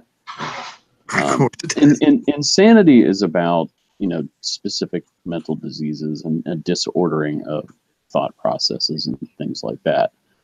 And, was he megalomaniacal? Yeah, maybe that might be, and we could put that one on him. But I don't think that he was like the poor guy who's in a straitjacket rocking back and forth on a cocktail of drugs in some padded room. I don't think he was that. Probably he had some kind of radical ideological bent. Think about the Bosmer who comes in to buy a copy of the commentaries. He's like, oh, he has radical ideas. I really like it. Well, Mankar probably started like that. And somewhere along the line, we might use the term radicalized, but I don't like that because that has connotations that are from this world. But he went a different way. A bent toward extremism. Some kind of maybe you could. I think you could probably do. Yeah, you could say some kind of extremism. But I wouldn't say that he's insane. Obsessed. Yeah, maybe Oh, yeah, obsessed. definitely. No. Maybe If we want to use Kirkbride words, he's obsessed with the concept of Numantia. He's obsessed with freedom. Yeah, I like that. As Kirkbride said it, Mankar could have Amaranthed, but he was too obsessed with freedom to do it. Yeah. I guess what I'm saying is colloquially, we could say he was crazy, but not technically, But not clinically. not clinically. That's what I guess what I'm trying to say. I mean, I always get very literally careful when sliced people his- start. I always get very careful when people say things like somebody's crazy because that's He only Actually, should- literally maimed and sliced up his body and soul with a magic knife. I'm pretty sure crazy applies at this point. No, But not he had a necessarily. plan. Well, And- that's what he used mimic surgery to make himself dragonborn. So he didn't like just do it like No. I mean, He didn't mimic use it. reassignation is that's legit stuff. I mean, it's terrifying, but it's legit stuff. He It's didn't do it. extreme. Not like he just did it for shits and giggles. yeah. Okay, he didn't do it to become Dragonborn. He did it to become an Elena Fae. He did it to become a god, not a Dragonborn. So he's not dragonborn. No. Then how does he wear the amulet? Uh, 'Cause that was the explanation I heard, is that he did mimic surgery on himself to make himself dragonborn, so he was able to wear the amulet. that gets into how Dagon is actually part of the Akko Oversoul. Oh boy. If you want, you could just Yeah. call it like a side effect. If you want. Sure. Either that or just like as a result of his surgery, he managed to like jump himself up like the mystic chain of command a little bit. He was So- basically trying to become a new Dagon. A Yeah. better Dagon. And it didn't work. Arguable. Cameron, Could have worked. he for sure was in Lig at some point. Yeah, by his commentaries, yeah. Yeah, something where I don't know. You can probably, if I took the time, I could probably tell you what he was doing there. But yeah, he was in Lig for a while, and Lig messes with you. 'Cause that place is, I don't know, you might be able to say that place is crazy. Maybe. Well, Michael, back to your thing on whether someone's crazy or not. It kind of goes back to the old riddle. If you take a sane person and you put them in an asylum, and they're the only sane person in there, who's actually crazy in the asylum? If it's the only, if it's the extent of the world for all intents and purposes, it's the outlier. I gotcha. Not objectively, but on that, in that local scale.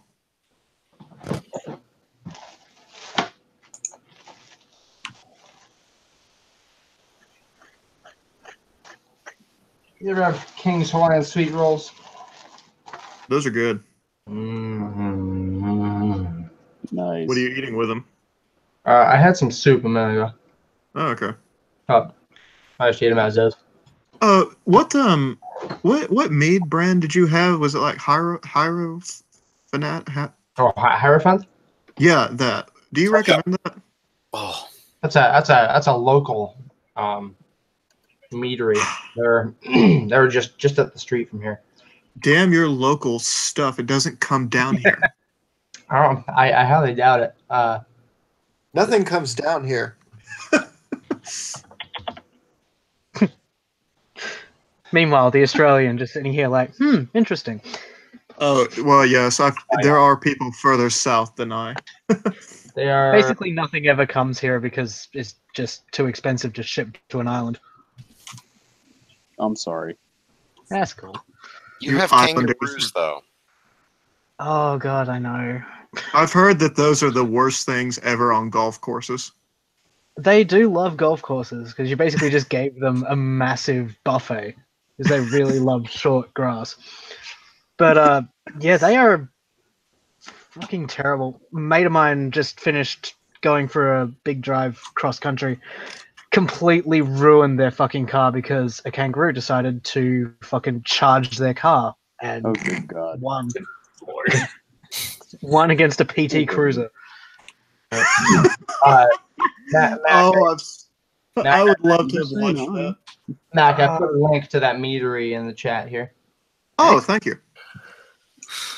Yeah, kangaroos are basically just like bouncy roid rage deer. That just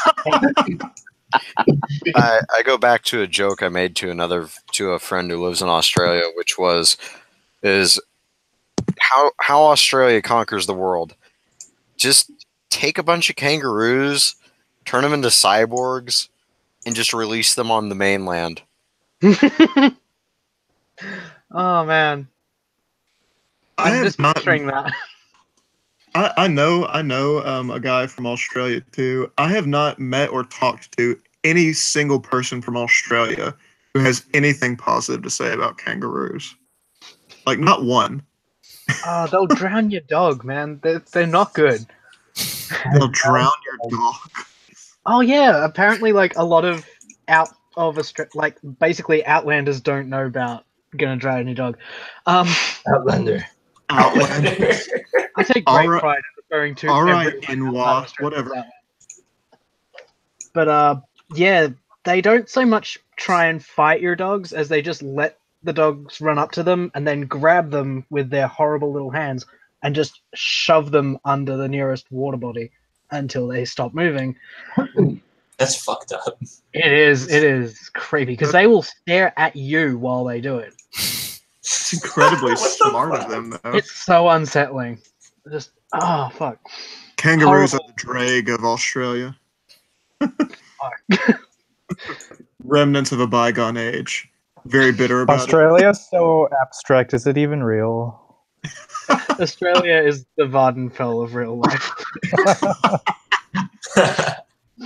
Everything is just monster bug hell, and everything hates you.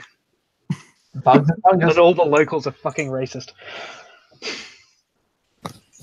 Sorry, there's some. We dumb like shit. bugs and fungus. it. No, we do not. Yes. And what is it with elves and insects? I am sick of it. It's just disgusting. That's great. I kind of love it. Is that why? Is that any related to the significance of moths? Maybe. What about moths? I think Max was talking about how he was sick of elves relating to insects, and I was like, does that have anything to do with the fact that moths are such an important symbol in the Empire? Well, you know, Dibella the moth, she's not in any elven pantheon. Which I always found odd. I think So- like her ideals are probably co-opted into other deities in the elven pantheon. Like, you know, for the Khajiit, you know, like Azura and Mara would probably divvy up with, you know, Dibella with compassion, beauty, stuff like that. I guess, yeah. So I just wanted to say I want to apologize because I stepped away for a minute to get a snack. Not okay. But I want to go back. We were talking about different places and what you can get. I feel bad for all of you because I have something here in Pennsylvania in the United States that probably most of you don't have, and that is Scrapple. And it is a gift from God. You have what? Scrapple. It's called Scrapple. What it is after you've butchered a pig, you take the remaining parts, which are usually organs. It's mostly organ meat. You grind it up into a meat slurry, add cornmeal to it, and you turn it into what looks like basically a gray block. And that cools down, it turns into a solid thing, and then you make a slice of it and you fry it up, and you can put on maple syrup, you can put on apple butter. It is absolutely delicious. It Michael, is definitely, it's Okay. definitely an acquired. It's definitely an acquired taste, though. Is anybody else just thinking of like spam right now? Yeah. Kind of what it So- sounds like. So much better. So much Sounds better. like good spam. It's got this beautiful earthy deepness. It's got that like bacony kind of beautifulness. It's awesome. I love Michael, have you ever visited the place in Pennsylvania where they filmed The Office in Scranton? it. I have never. Have we been to Scranton? I don't think so. You've not made the pilgrimage? I have not, alas. I need to though. Yeah, I'm in central-ish Pennsylvania, so Scranton is a few hours away. Yeah. I've gone east side up to like Wilkes-Barre and all that stuff. It gets scary up in there, man. You get up in the woods. There are some scary places in northern Pennsylvania. Scary how? I don't know. Karen and I we went up to New York to a friend's wedding, which that's a story for another time, but it was awesome. On the way back, we stopped at a place for gas, and both of us just got this really weird vibe from the town. Tower City. Tower City, is that what it was called? And we it is. were like, we gotta get the hell out of here. So later on, she must have said something to coworkers, and they're like, "Oh yeah, you need to stay away from that place." So it wasn't just us. There's something weird going on there. I don't know what it is. So like Salem's Lot for Stephen King's Yeah, world. think Salem's Lot. Yeah. So, like, are we talking Wrong Turn creepy or like Children of the Corn creepy? I feel surrounded by demons. Creepy. Salem's Lot. Yeah, Salem's Lot. Or Castle Rock if you So, want. kind of Children of the Corn, but they haven't eaten all the adults yet. Something Yes, like that. give But them I time. definitely, They're I growing definitely- boys. They need them protein. They don't think eat them. Salem's Lot metaphor. Well, no. The he who walks behind the rose eats them, Yeah. Yeah, well, they crucify them.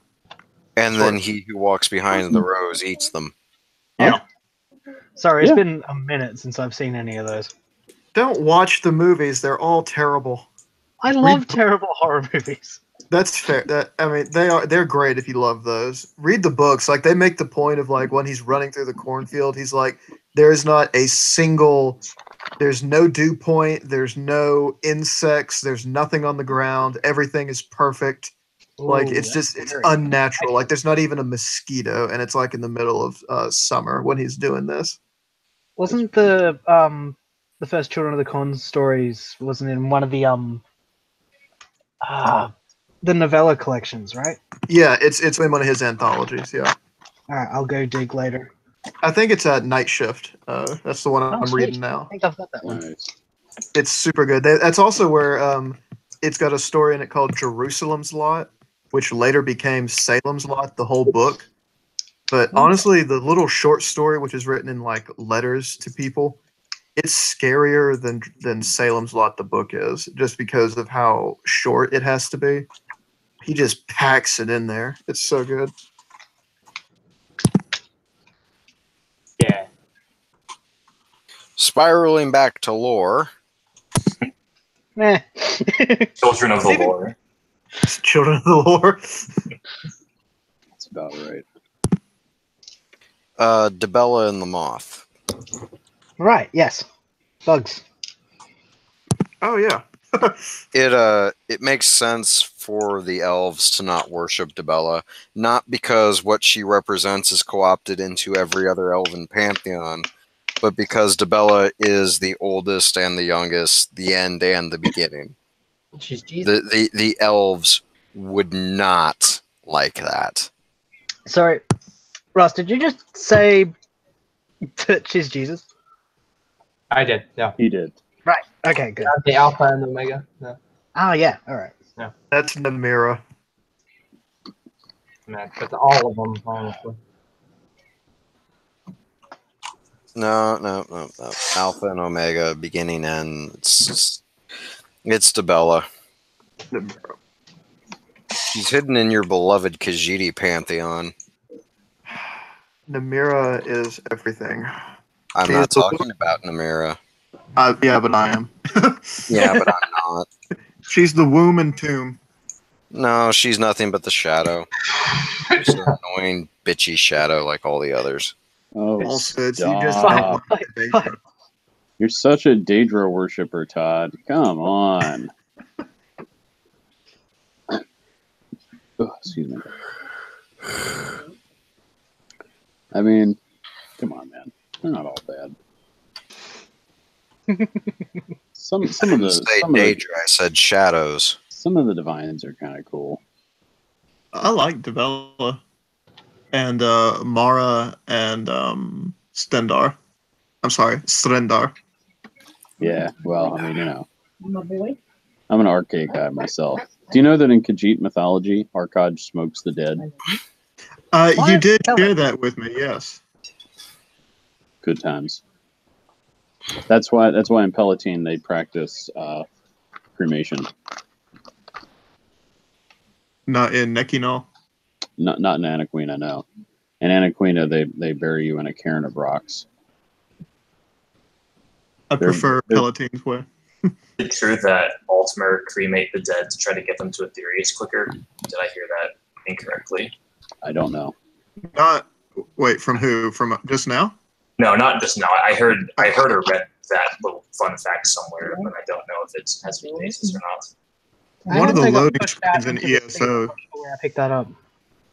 One of the things in ESO says that they do cremate the dead. Yeah. I don't know. It didn't really say why in the loading screen. Although there was a loading screen that said Lorcan is an Adric spirit, which I thought was interesting. Nice. Which I don't really like that. The distinction is not black and white. Well, I know, but I like the fact that even in the distinction, he doesn't really fit in. Even if you do take a black and white distinction between Adra and Daedra, he's really not, because the Adra are the ones who agreed to his plan, but he's the one who came up with the plan. That would put him in sort of a separate class. So hey, here's a good question, especially for those of you who are new-ish or newer. Are you familiar with a document called Vex Teachings? Vex Teachings. I've heard of it. Yeah. I feel like I should recognize it. Is that the one where he was walking around while wearing tower face? I don't remember, but or is that it's something horribly mundane? You have to go to, I believe it's on the Imperial Library, but look it up. It's an out of game piece, but in it he talks about that's where we get the lore about Lorcan going outside the wheel and seeing it turn sideways, and it said, yada yada yada. Yeah, I have read this, or parts of it at least. It's a pretty cool piece, and you already got it. It suggests to me that Sithis had created Lorcan to destroy the universe, and Lorcan just wasn't down with that. And he found purpose through seeing the wheel, seeing the eye. And so hence I'm kind of sympathetic towards Lorcan. But it's an interesting piece. It's definitely worth a read if you haven't checked it out. Vex Teachings. So the way you said that was Sithis created Lorcan with a goal in mind. Does this imply Sithis is sapient in a sense? Oh, here comes the fun talk. Well, here, hang on. Give me a minute here. Because I had always heard from you guys that, or like the further up the gradient you go, the less and less identity and consciousness you had. It's the less self-aware. Yeah. Okay, so there's a book in, well, really all the games called Sithis. And it says, Sithis, I won't read the whole thing, but Sithis is the start of the house. Before him was nothing, but the foolish Altmer have before, and fear this nothing, etc., etc. One idea, however, became jealous and did not want to die. Like the stasis, he wanted to last. This was the demon Anuiel, who made friends, and they called themselves the Adra. They enslaved everything that Sithis had made and created realms of everlasting imperfection. Think Apraxis. Thus are the Adra the false gods, that is illusion. So Sithis begat Lorcan and sent him to destroy the universe. Lorcan, unstable mutant. And then it goes on to say about how Lorcan tricked everybody. But if you look at Vex Teachings, it's different. And what are the motivations of Lorcan? I don't know. You could look at it and say that he had altruistic motivations. I actually go the route and say that Lorcan is a bodhisattva, which is an idea from Buddhism, that he's someone who forgoes enlightenment so that others might be enlightened. Yeah, like the sentence was, he failed so others might learn how not to. Exactly. And so I do have a sympathetic, but then I guess I'm Patamaic, I don't know, but I do have a sympathetic view of Lorcan. I know, I'm a sucker for lost causes, what can I say? I'm just thinking how much I want to go into my weird conspiracy hole to be told I'm wrong 15 times by Michael. I very rarely tell you that you're wrong, Todd. The last time it was, but that's deep lore, Todd. Ugh. Still Well, salty about that. Trans amaranthine mythopoetics is pretty damn deep, bro. Well, I'm not. Just I saying. meant the my point about how in all the different cultures we see the same symbols meaning the same things. Yeah, I've been thinking about that, and I stand by my point. Yeah, and I'm telling you, your point is wrong. Yeah, that's fine. You're Okay, welcome. Michael. Since I'm already opening the can of worms, what is the serpent to the red guards? I don't. Dude, it's 10:37 at night. I don't know. What is the serpent to the Nords? I don't What is know. the serpent to the Argonians? What is it to the Seasi? My I would point say is, I would say it's something different to the Sayasi. No, it's not. Somebody else. no, it's not. My point is that it remains consistent. It is consistently change that brings death. The one difference between the Seasi and all the others is they have conquered it. Oh, There Todd. are no, not oh Todd. There are consistent metaphors. The problem is a lot of people don't sit down and look at all of them and then remove the foolish notion that these things have to be different. Once you stop thinking they have to be different, they all start being very, very similar. Todd, this might be related, but I remember at one point, I think it was Jonathan, he drew a distinction between the symbol of the serpent and the snake. Do you know what he was referring to? Yeah, that's different. How is it different? That was my whole point. I was like, the two terms are synonyms for each other. I ask because Michael says it's different. I'm asking Michael how it's different. Don't ask me to figure these things out this time of night. I don't know. I just remembered. I remember having a conversation with Jonathan about it. I don't remember the context. My point being, these things aren't always different. It's just people say, I want them to be different, therefore they are different. Okay, let me try it this way, Todd. Let me try it this way. This is a really basic idea, but I think it'll work. Each of the different cultures may have these same symbols, but the meaning behind those symbols is different. For example, the figure of Lorcan is different to the elves Michael, than it is to the Imperials, right? Michael, you already lost your argument without realizing it. Because you're saying that the individual is perceived differently, not the symbol. Lorcan does not have a consistent symbol.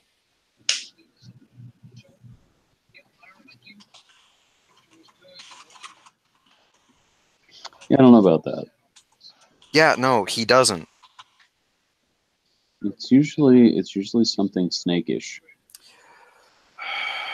Shore, son of Shore, he's got a scaled mane, etc. And in the Nordic totemic pantheon, he's a fox, but he has a scaled mane. Right. Anyway, my point is, Todd, it's basic cultural ideas. Like, in the real world, we could talk about how one thing means one thing to one group of people, but it means something to other people. But Michael, that's the thing.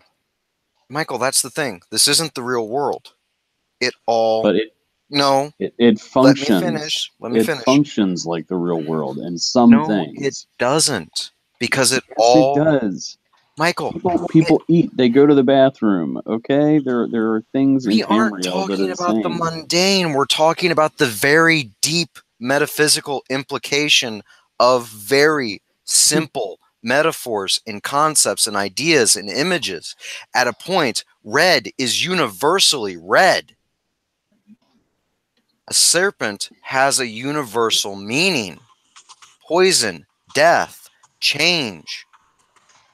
This is universal through the races.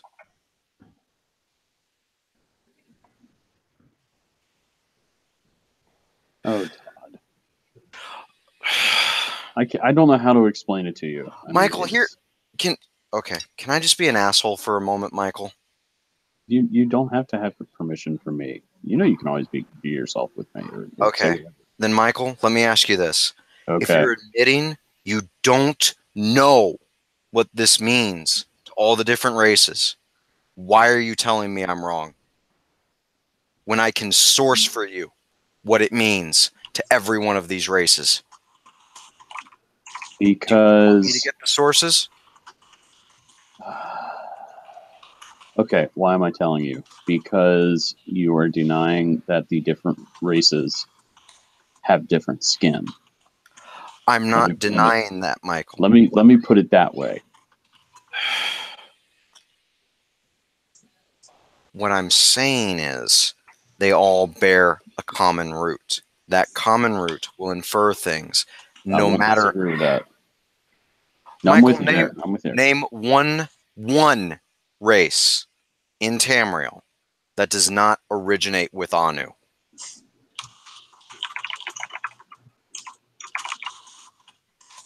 Maybe the hiss? We don't know. No, the Hist do.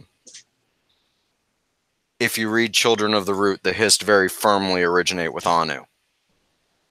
But I mean, yeah. So, and I said I wouldn't disagree with you. They all have a common root. I'm with you there. If they all have a common root, these things will naturally overlap. At the point of it just being an animalistic image, it overlaps.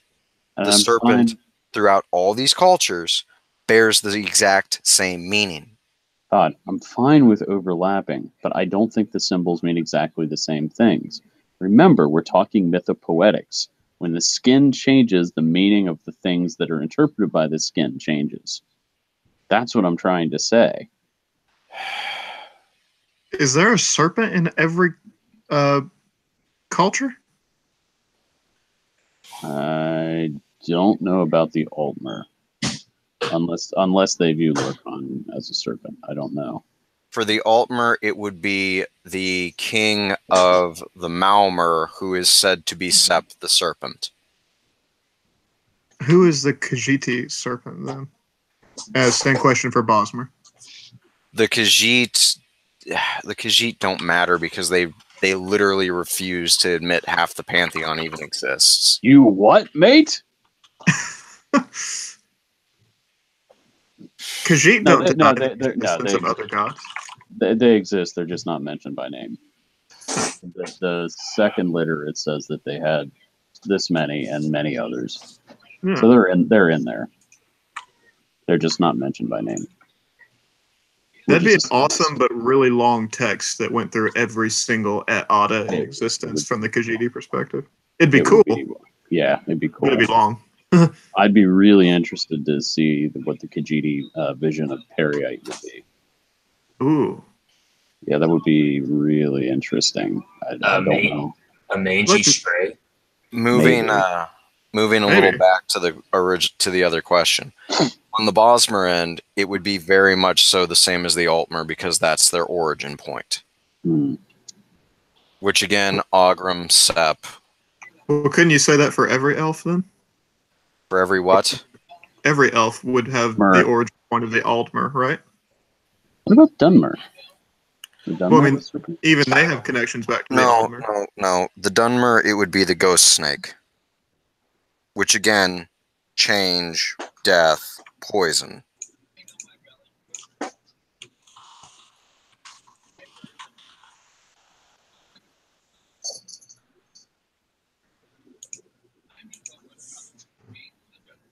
Michael, Dylan and I have been talking about the Khajiit and Clavicus Vile. Hmm.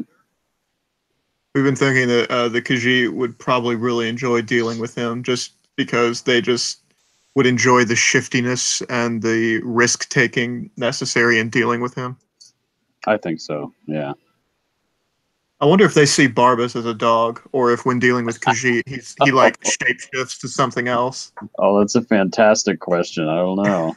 Oh, that's great. Earlier, I think it was Todd or someone referred to Barbas, like the reason he had him was for the master and servant dichotomy. But Yeah, cats that aren't was really cats aren't really servants, so I don't know if that would still fit with that. Well, I mean, Clavicus would take on a cat-like appearance if dealing with the Khajiit, like all the other gods do. Sure. Right. Yeah. That's actually fucking hilarious.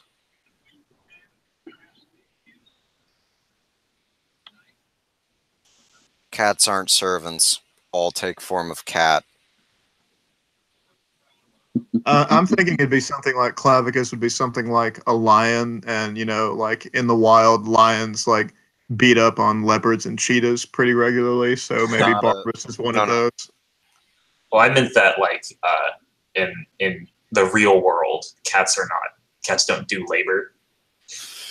The reason Barbus is a dog is because in real life, they're used for work. Faithful companion, all that. Yeah, Because I'm rambling about animal symbols and stuff. Who actually knows the only cat symbol in all of Tess? I know there's a statue for the Red Guards that have it. That's a cat symbol. How about you just tell us instead of trying to quiz us? What do you mean by the only cat symbol? Like, you mean like art-wise? Like statues or something? or like in like language. I mean in mythology. Oh, you mean outside of Khajiit, the Khajiit mythology? Yeah, why don't you tell us? The tiger. Oh, yeah, I was gonna say the tiger guys from Akavir. No, not from Akavir, just the tiger in general, which parallels against the dragon. It's like the Chinese tiger and dragon interchangeable crap. Which again goes back to, and the Khajiit are Mer, Michael. No. Yes, they are. I think I've sufficiently proven my point there. No, you very much so failed to prove your point there. As we're still having this argument 2 years later. No, Todd, you're just saying that because you're a contrarian. I love you, but you're a contrarian. No. I'm saying I have evidence. They're so good at lying that they became not Mer.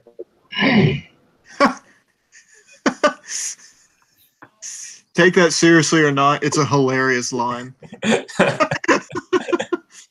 Hey, Lauren. They just lied their way out of it. Wait, is Lauren here?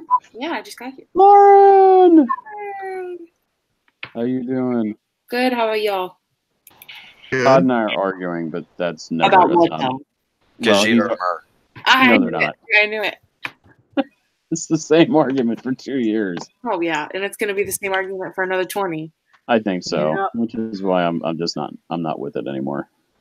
I like your shirt, Andrew. Hey, I like it too. Oh shit! It says Cthulhu. Love it.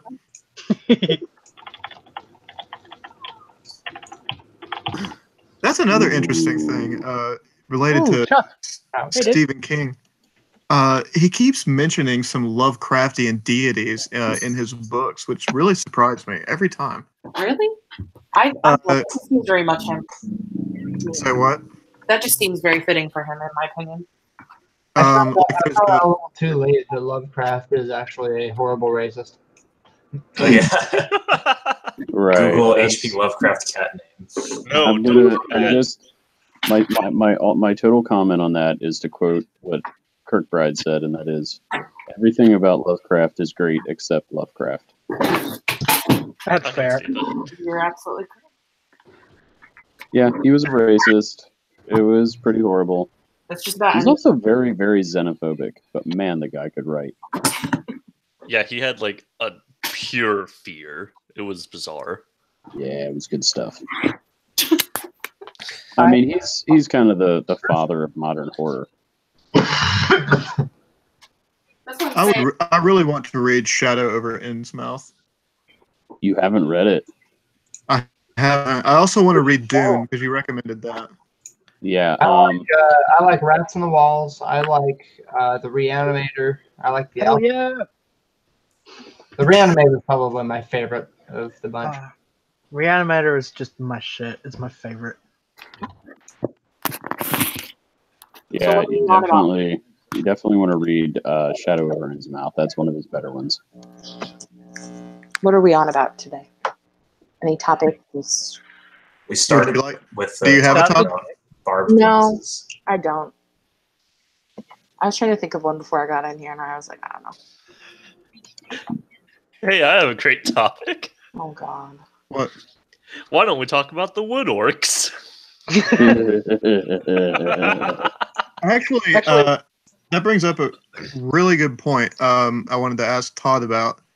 Todd, I don't know when or where it was, but you and I had talked about how each race has like a sect of their society that they denigrate. You know what I'm talking about? Or that they other, whatever you want to call it.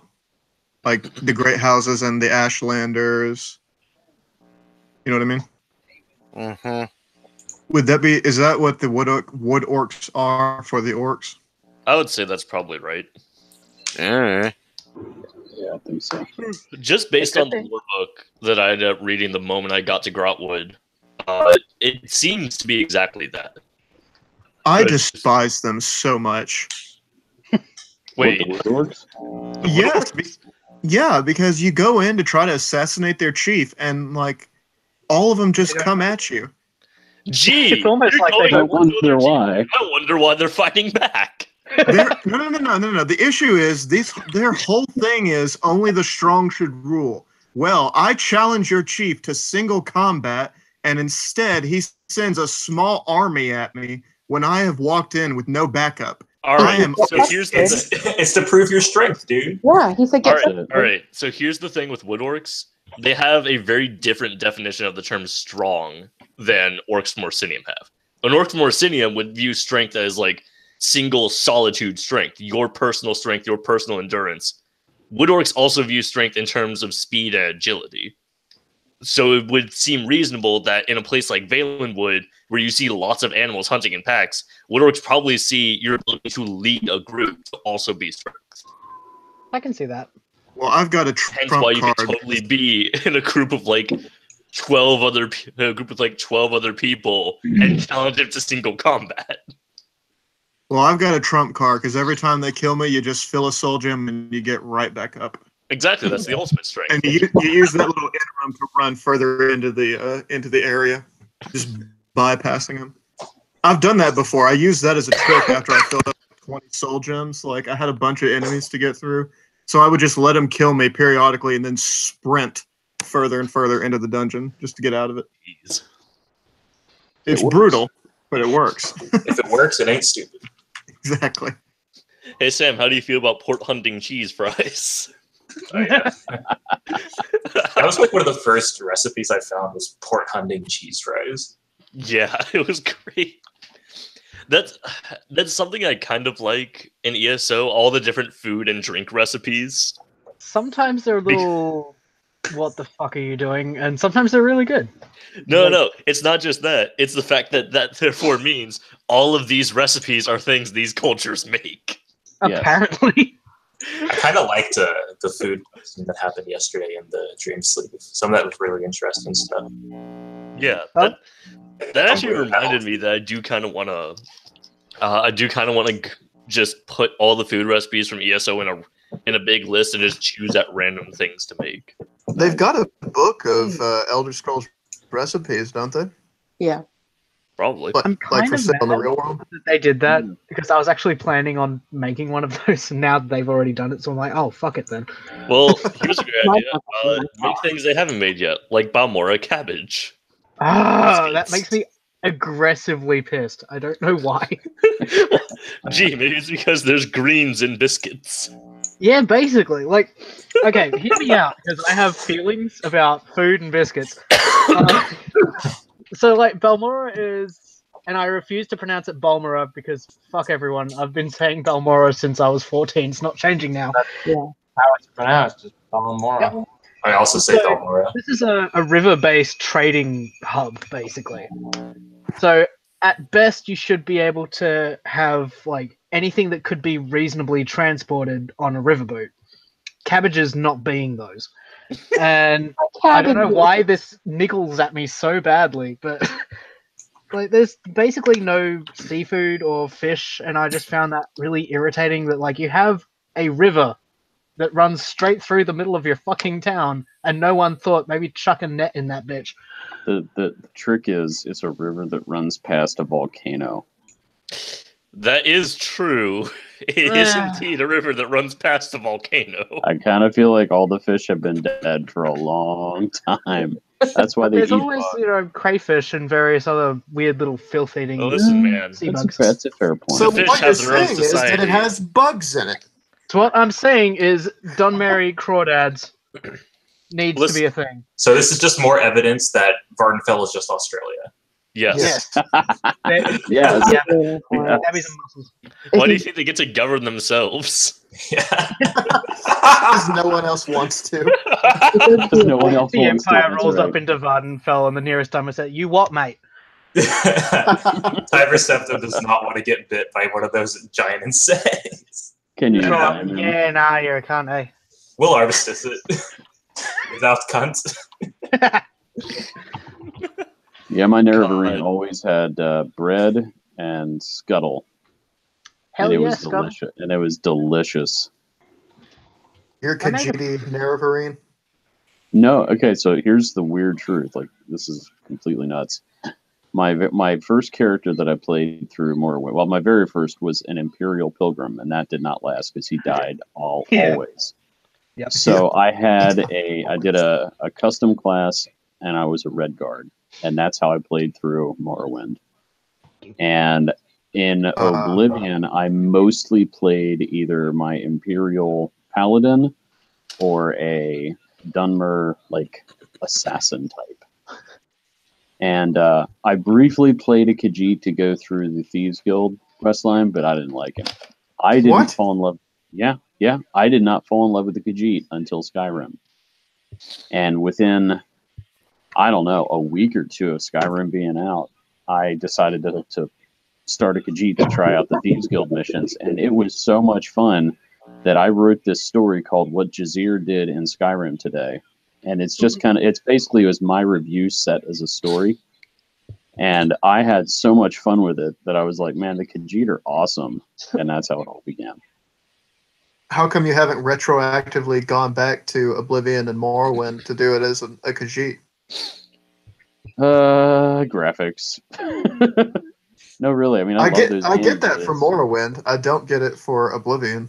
No, reverse that. Started with- Reverse that. No, Morrowind graphics are terrible. Yeah, but they're unique. They are their own. So the fact that it's alien and fucking ugly is beautiful. On its They own. are.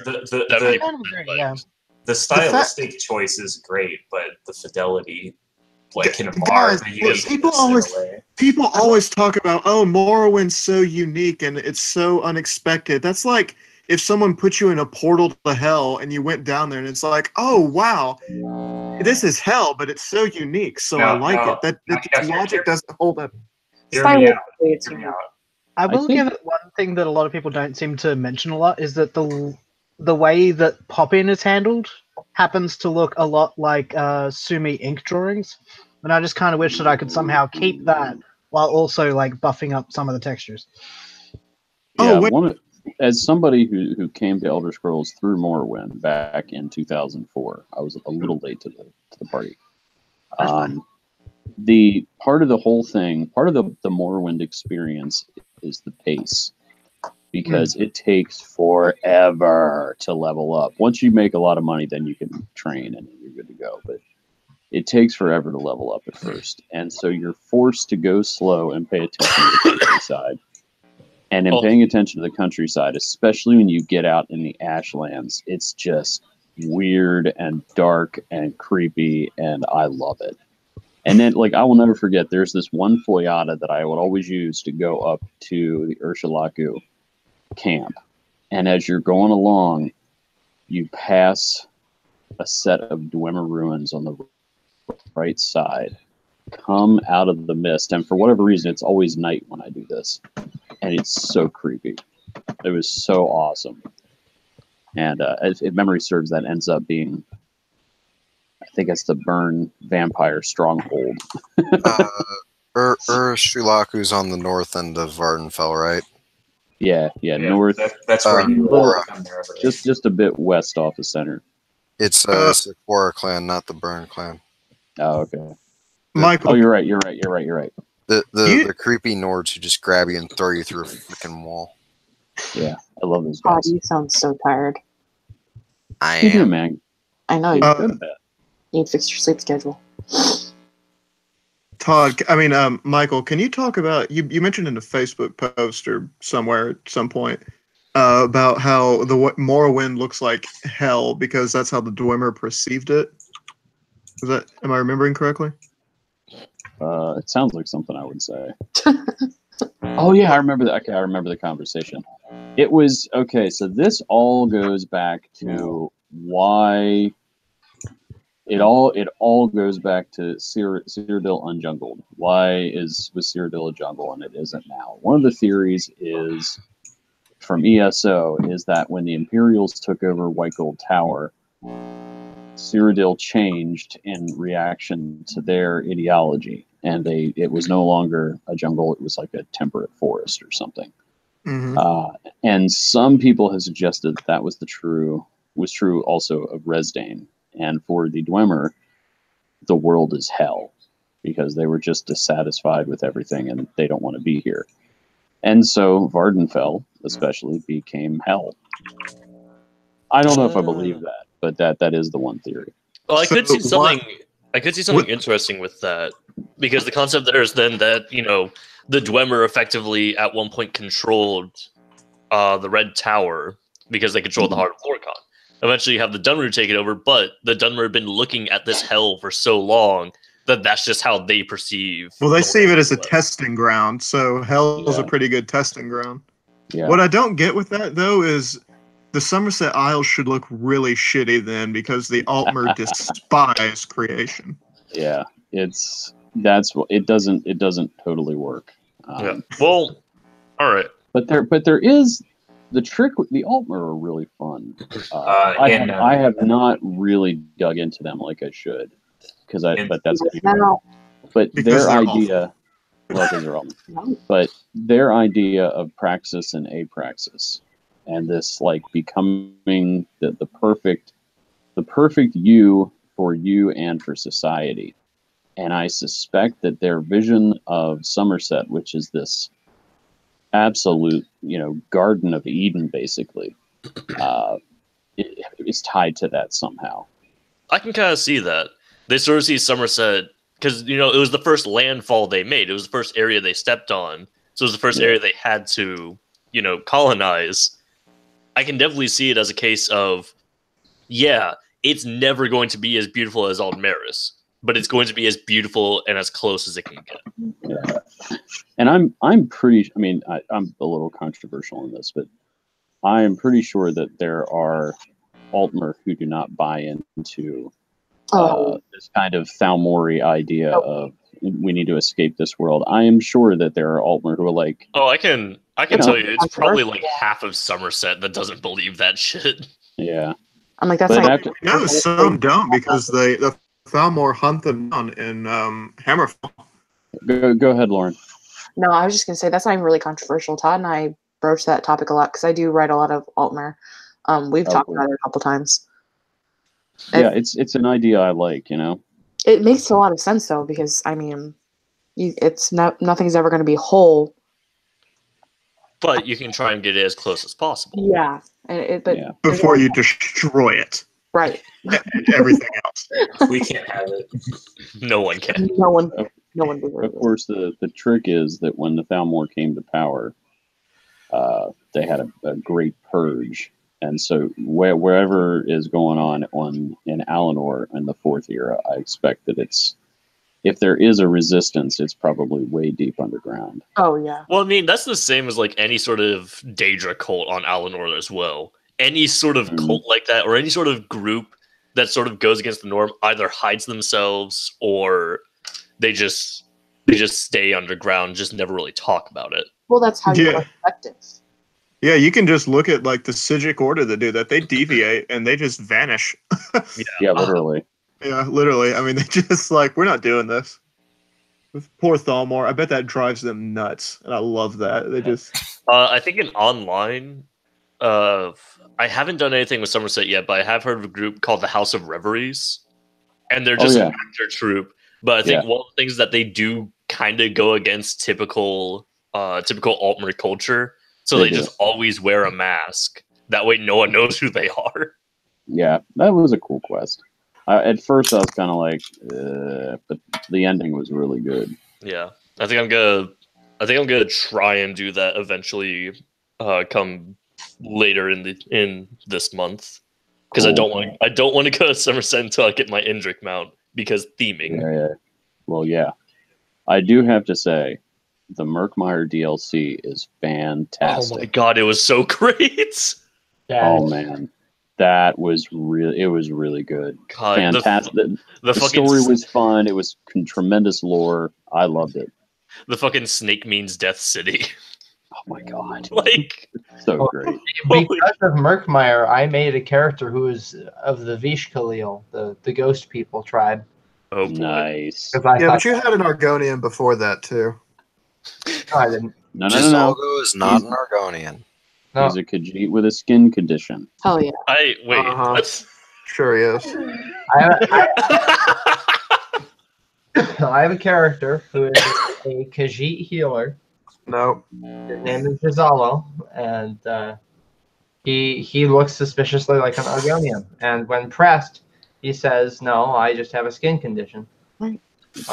And if You'll pressed notice he has a much thicker tail and scales, and the game labels him an Argonian. this one is big boned. See, I feel like at that point it's one of those cases of like fellow Khajiit around him just feel kind of bad for him because most of them probably think this is just an Argonian who's crazy, but they're just going along with the lie anyway.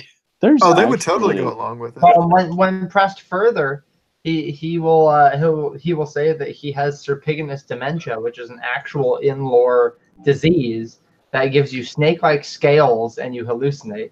Yep.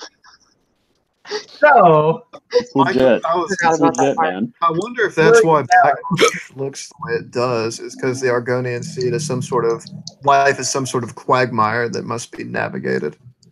Yeah, that or it might actually just be a swamp. Well, it's definitely a swamp, but No. I was thinking about Michael's thing with like why each place looks the way it does, and I was trying to think of why the Argonians would live in an actual shithole. Well, it could be that the Hist is They're that's where aliens. the Hist controlling that. Yeah, they have a At which point they make it a weird shithole because no one else is going to come in there, and it's warm, moist breeding grounds. Okay. Hey, they like their weird shithole. Listen, man, we must erect. perception than we would. Listen, we must erect the spine of procreation. Okay. Well, I mean, and you know why not? But I'll be right back. I just need to get a drink, but I'm going to answer the question by saying, and I'll elucidate further. They live in memory. I'll be back. He's not wrong. Okay. So when all this is done, I have probably the craziest, stupidest thing ever to say. Oh god. Oh boy. I'm not really a huge fan of the tower changing the landscape type theory, just because I really like the quote that Heimskr says in Skyrim, where he quotes from the many-headed Talos, and he says, "Well, Talos breathed in royalty and changed Tamriel." Yeah. Well, that's why breathing in royalty also caused the tower to react to the people. I mean, come on, that's I don't want that. Okay, I'm back. What if he was just standing on the tower when he said it? Retroactively makes the tower react to the people. Well, I Makes mean, no, all you just towers stand on react the to the tower. people. You just stand on the tower and you shout down it, and it just ripples down the spire, out through the wheeled city, and just out into the corners of. Oh boy. And then, of course, the Falmer show up in Skyrim, and they're like, you know what? Life is a frozen wasteland. That's what our life life is a should. shithole. But it's a cold one. I would say it was actually the Nords that made it that way. You don't think I don't think that Skyrim was originally icy. What was it? Well, all right. I could see Skyrim. I could see a concept of like Skyrim was originally not specifically icy and covered in snow, but like probably colder than the rest of Tamriel, but just not by Maybe. much. Figure like maybe the Rift. I hate the Rift in Skyrim. I hate it so much. How dare you? It's got so many bears and spiders and trolls. more than any other hold ever, and it's so annoying. Get good, kid. That's right. Good. I am. That doesn't mean I shouldn't have to. I should be able to stroll anywhere and just enemies fall down dead at the sight of me. That's the way it should work. I have a game for you, Mac. It will change your life. It's called Dark Souls. I've never played that. Oh Go man, for it. You're gonna love it. it will wreck your entitlement as a player. It's pretty great. This might be It'll tough to say, but I Just think be forewarned. Within yeah. Dark Souls, there's one ultimate attack, and it's called Flailing Wildly. No, there's also the duck roll. No. When the enemy is flailing wildly at you. Yeah. So, Michael, how do you reconcile that with? I mean, it seems to fit pretty well that the snow elves have white skin and they live in a snowy place. You're okay. You're okay. Come here. I'm not. I would have to go back and look at the history because there's definitely some shenanigans going on there because you have. I mean, it may have been snow elves. I mean, it may have been, but I think that Skyrim has become harsher. I think that there was a book that said that at one time it was not as harsh a climb, and I think the Nords made it worse. I would buy that. They do made with it everything. harsher. So what were you going to say about Argonians in memory? Right, so they live in memory. So there's somebody makes a statement. I can't remember what book it's in. That says everything eventually flows down into Black Marsh, and that's where water flows down, and water is memory. And so the Argonians, and more specifically the Hist, live in the memory of Tamriel. Sucks. No, I'm here for it. If you think about everything that happens in Tamriel, most of which is horrible, all of that ending up in one place. That's what Black Marsh is. But over against that, you have the philosophy of the Argonians, which is, man, you just got to let everything go. It's like this kind of quasi Buddhism because they believe in reincarnation and apparently the persistence of self, and also Taoism, where it's just go with the flow, man. I feel like the Argonian concept of reincarnation is really weird because they're 100% correct. At least for them. It's not certain the degree to which your personality survives reincarnation. Yeah. Well, I mean, even from what I know of most Buddhism that I've learned about, reincarnation isn't specifically about like you're going to be reincarnated, you're going to have all your memories, or you're going to have all your personality. Instead, it's just going to be like your soul is put into a new body. Right. Yeah. The tie with Hinduism, which is why I like to think that the Hist are basically small microcosms of the Dream Sleeve itself. They are emulating the Dream Sleeve. The Hist are assholes. Piece of the Oh yeah, totally. But who isn't in this world? Like it's Anu's nightmare. Of course. Mostly Bosmer, honestly. What? Bosmer suck, dude. Nope. Okay, that's not what I mean. I don't mean they suck. What I mean is, like, actually, I do think their whole Green Pact thing is way too strict. Like, you do this quest line in ESO, and they're like, these people are bound to live in a world they can no longer interact with, and they have to do it forever because they broke the Green Pact once. And it's been centuries and centuries and centuries, and it's just tough shit for you. Like that is a terrible thing, and they've got the power to let them go, and they don't do it. At least some of the Wood Elves do. Maybe not all of them, but some do. Not all Bosmer. Hashtag. The Green Pact is weird. I think one of the weirder things was it was a quest that you did in Grotwood to help out a carnival. Oh yeah.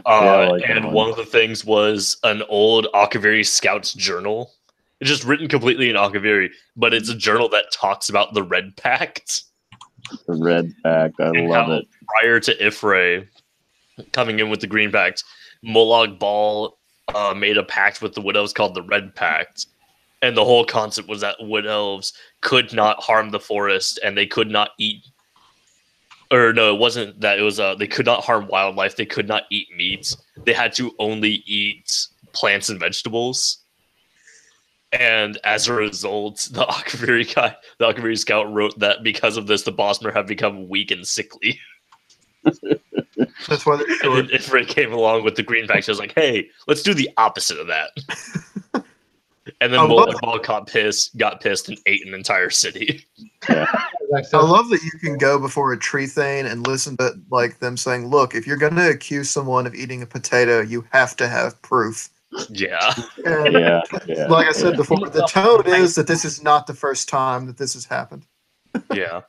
Actually, No problem then. Sorry, just quickly before we lose the topic of bizarre Bosmer eating habits in particular. So, stay with me here. Fungus is weird biologically in the sense that it's technically also an animal, but it just mostly behaves like a plant, except that it doesn't. yeah, it has its own genus. Are you going to ask if the Bosmer were allowed to eat fungus? Yes. Yes. Specifically, are they allowed to eat like slime molds, which are more animal than most? Yeah. I like how that whole thing started with fungus is weird. I mean, correct.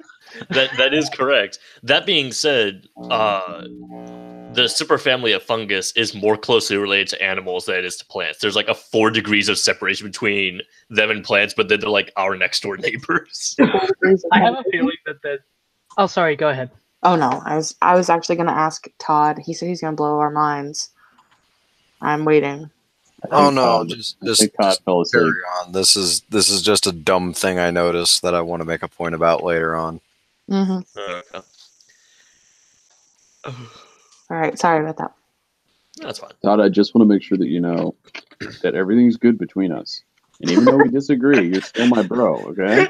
Michael, you're still my tail brother, okay? Michael, Yes, you're gonna love this point. You're gonna love this point. Okay. Just spill it. Spill the beans. Well, I was gonna let the fungus thing finish. I think it has finished, so drop trowel already. Yeah. Drop. Oh, okay. So this is just Colloquialism. not a colloquialism. I know. I'm just Conglomeration of just me reading too much shit and being really tired. Right? Yeah, I know that. So that's why I'm not mad. No. Let me finish. This is funny. So as we know, in Yokuda, Vivek is Anasu Garlet, the god of makes men like women, right? Yeah. In fight 6, in fight 6 of the 7 fights of the Aldudaga, right? It is a lady man wizard of the West who summons Dagon through a cake pie thing, right? Yeah. There's actually in the Maganeji pantheon this really powerful little tiger spirit who was formerly like chieftain of some lost culture called Utsir, right? Now it says that his like totem mural thing is a tiger suspended in stone leap. And going along with this, we have stone memory magic from Yokuda, right? Like stones record memory. Yes. Did a Yokudan lover of Vivek summon Dagon into Tamriel? Shit, maybe. Like from a memory of a destroyed Yokuda? Maybe. There is a distinct possibility. And then rather than getting like this just incredibly powerful, majestic tiger destroyer, he gets like this self-destructive, angry kitten who's just like knocking everything off the fucking table. I love it. I like this theory. It is now law. This is now canon. Try to make it canon.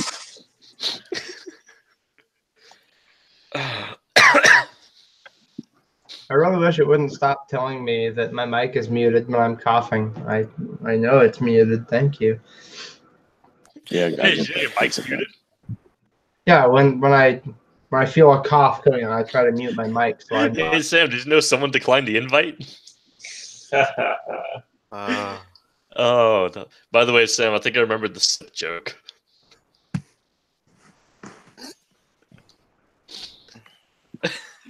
Also, Michael, correct me Yo. if I'm wrong. Isn't Marin's Dagon the eternal kitten? Yes. Maybe not Yes, eternal, yes. but definitely the kitten. Okay. Hear me out. As we're following my weird stone magic thing, right? I knew Could it this be was that- coming. Could it be that the reason he doesn't grow up is everybody prefers kittens to like full-grown ferocious tigers? Because Probably. kittens are cute and fluffy. Yes. Maybe. Be that the reason he doesn't grow up is everybody. Weird. Sorry, I wanted to see if the stream is still It says live. like recording. Yeah, but once Oh. I stop recording, it usually cuts off at 2 hours and 45 minutes. And I think we're just about past that. No. We've been having fun. I mean, the final point is Dagon is for